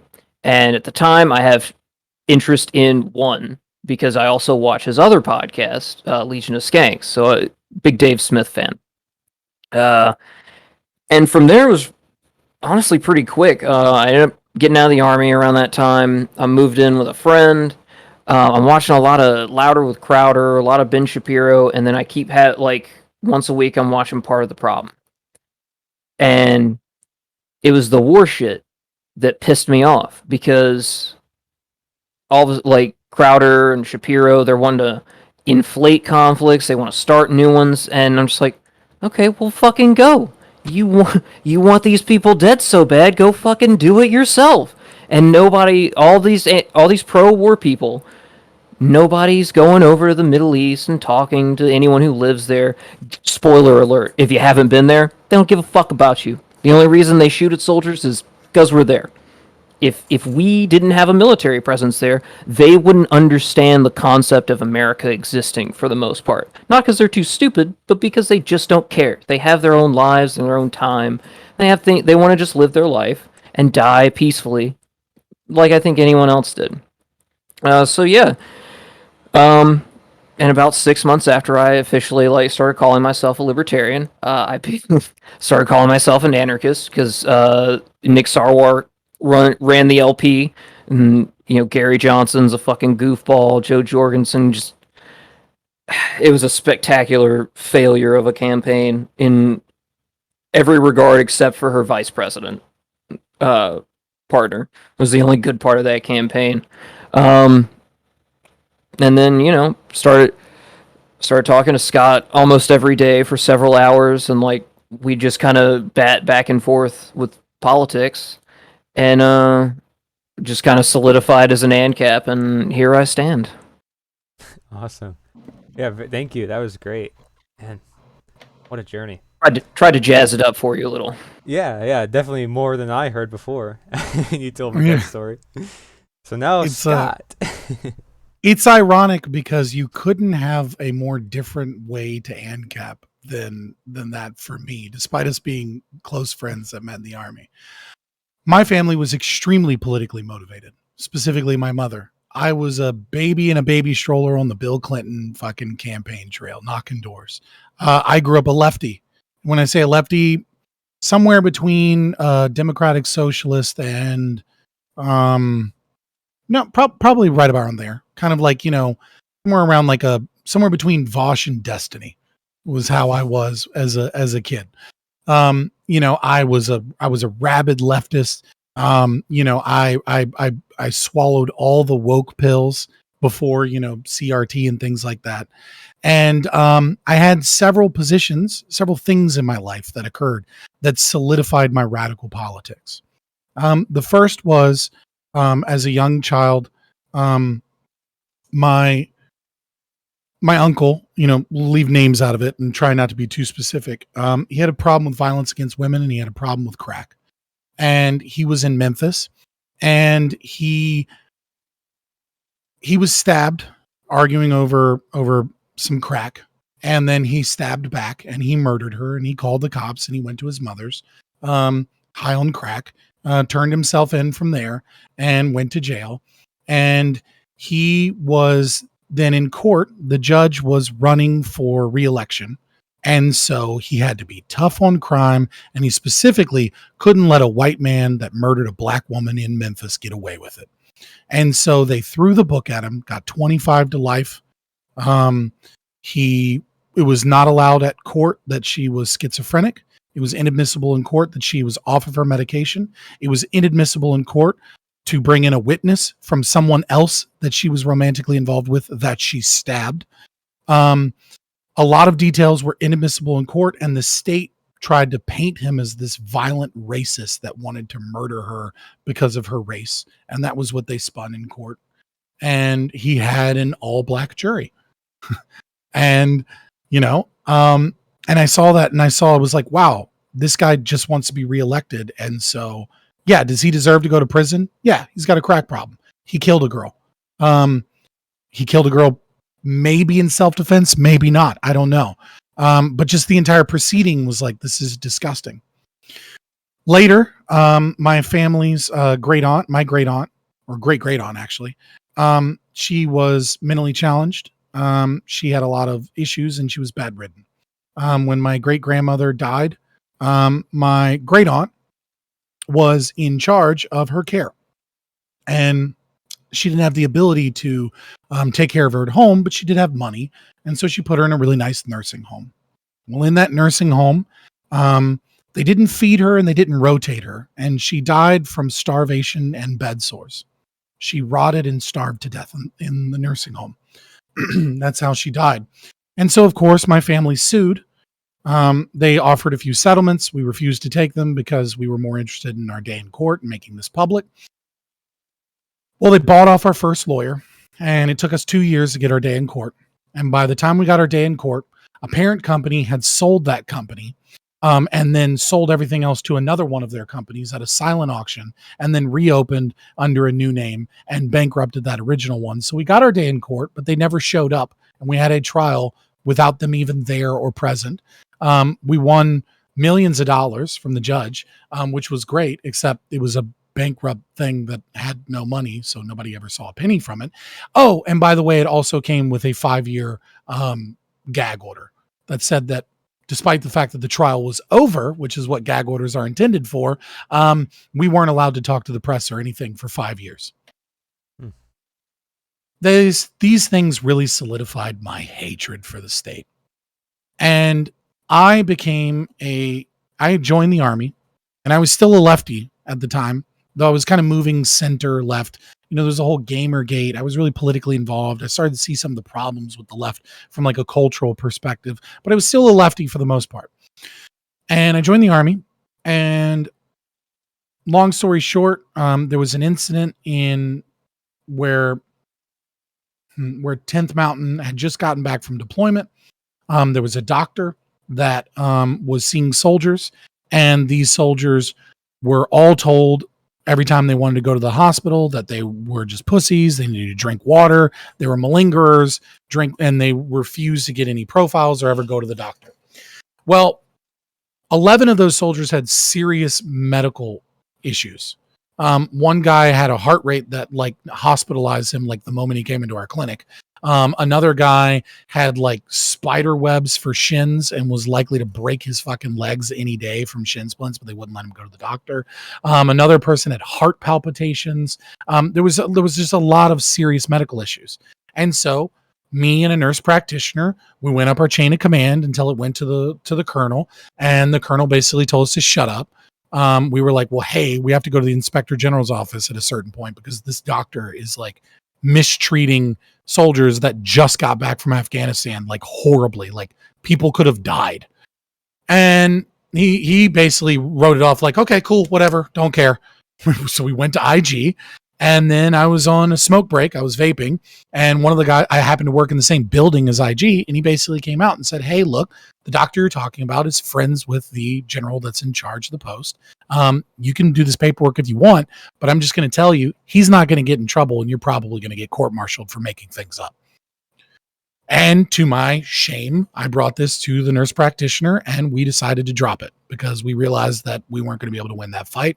And I quit that fight. And it's something I still feel really shitty about to this day, because I know that guy's probably a doctor still, and he's probably still working on soldiers, and people might be dying under his care. And I quit when I had the power to do something, and I no longer have the power to do a damn thing. This made me a libertarian, but I was a left-leaning libertarian. Seeing how ineffective and stupid the government was, really, and how corrupt the government was, brought me from, I very easily could have become a communist, honestly. But for whatever reason, I didn't go that way. Probably the culture war stuff. I went like left libertarian Democrat in between there somewhere. And I went to a Bernie Sanders rally, like one of the first ones. And I went there with my partner at the time. I was so excited, and I didn't agree with all of his stuff, but I was still kind of like socialist and libertarian in between. Like I had libertarian leanings, like I was in conflict and contradicting myself. And he gave his speech, and I was liking a lot of what he heard. I was buying into the propaganda. And then he said, women make 87 cents to the dollar that men make. And I had looked into the economics of this before, and I was like, oh, it's such a bullshit statistic. That's not how it's done. That's a lie. Like technically it's true, but like you're not accounting for different types of jobs. You're not accounting for hours worked. You're not accounting for all these other factors. You're not accounting for the fact that men move more often, or, the fact that women get pregnant and leave the workforce for a period of time, et cetera, et cetera. But I'm like, whatever, he's got to say his things. I forgive him. And that happened like all in an instant. And then he said, the problem in this country is that men make too much damn money. And I was like, and it was that snapping moment where like the last bit of the facade falls away. And I was like, this is about resentment and hate. This isn't a vision of like hope. This isn't a vision of freedom. This isn't a vision of like making a better life for everyone. This is a vision of America that we want to find scapegoats and we want to blame them and we want to punish them for our own power and wealth. This is about resentment. And I'm not about this. And so I started grabbing more libertarian stuff. I started, occasionally listening to libertarian stuff. I was talking to Mark, who was like a full-blown libertarian at the time. Like, I think he was already an ANCAP or like very close to it. And we're having all these conversations. And hilariously enough, I'm still not an ANCAP. I'm a minarchist. I'm a libertarian. I'm reading the literature, right? Like, Mark sends me a copy of Anatomy of the State. I'm reading that. I'm like, oh, that's great. I read some more Rothbard. I read a little bit of articles. I listened to libertarian podcasts. I listened to ANCAP stuff. And I'm like, you guys are crazy. Obviously, we need the government for courts. Obviously, we need the government for national defense. Obviously, we need a really small amount of taxation, etc. And I became a Twitch streamer. Good job, Mark. And I was still a libertarian. I was not an anarchist. I was like, no, there's like, I get it. I'm with you. I understand the moral argument, but it's just not realistic. And then as a minarchist libertarian Twitch streamer, I'm the one that goes out and talks. And he's the one that does all, like kind of stays in our channel. And I'm reaching out everywhere I'm going. I'm having to defend his shit. I'm not defending my shit. I'm like, well, my co-host is an ANCAP, and they're like, well, this is why ANCAPs were stupid. And I'm like, well, no. Here's this. I read and what broke and I'm reading more stuff. And I'm like defending the positions. And every time I defend the position on behalf of him, it starts to seem more realistic to me, right? And then I read Robert Murphy's Chaos Theory, and the final piece kind of fell apart for me, which was, obviously, you can have an anarchist judicial system. There is a way to do a totally voluntary judicial system that doesn't require the state as the monopoly on justice, as well as power and violence. And that kind of broke for me. And so I was a libertarian before him, and I was an ANCAP way longer. I was a stubborn fucking lefty that had to hold on to things. And now I'm about as right wing as they come, apparently, according to some here in the Twitch space. But I don't know.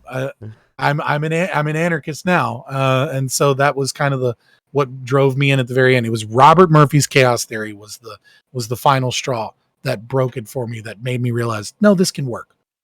Interestingly, a pacifist. Robert Murphy's a pacifist. Yeah, he's an anarcho-pacifist. But he gave a market-based solution that made sense to me. And well, to be honest, I kind of am too. But, who likes violence or even violence in the means of self-defense? You're going to try every other means first. But if you have to, obviously. John Locke settled that in Second Treatise on War. You break into my house, I'm fucking you up. Let's debate. No, I'm just kidding. So, no, it's amazing. You guys have like really nice complementary methods here. And it's like, I don't hear from Mark that often, but it's amazing that like he was like, I wonder if he's controlling like a voodoo doll or something. Like he's controlling you, like your mind behind the scenes. He just sits there and acts like he's not doing anything. Mark doesn't say anything unless he has something important to say, and it's often those powerful people that'll plant those seeds in you far more than people like me that can't shut up. No, I agree. Yeah, when he speaks, it's powerful. It sets with you, and I appreciate you guys as a duo. I recommend everybody checks out your channel. I seen you also put out videos on different platforms, so you don't just live stream as well. So check it out. It's FabianLiberty, right? They can just look up FabianLiberty. You can look up FabianLiberty pretty much everywhere. On Twitch, on Rumble, on YouTube, on Twitter. Technically, it's Liberty_Fabian on Twitter, but if you search FabianLiberty, all you want to look for is those ANCAP colors with a sheep's head, because we are FabianLiberty and we're stealing the Fabian Society's idea of incrementalism for the liberty movement, one step at a time. Awesome. So thank you for joining us and sharing this great presentation with us and all about your journeys. I'll be sure to share it with a lot of people, and definitely glad to have you for this event. If anybody wants to check out more speakers like this, go to nita.one/summit, nita.one/summit. This is the end of Slavery Summit. Thank you very much for watching. Take care.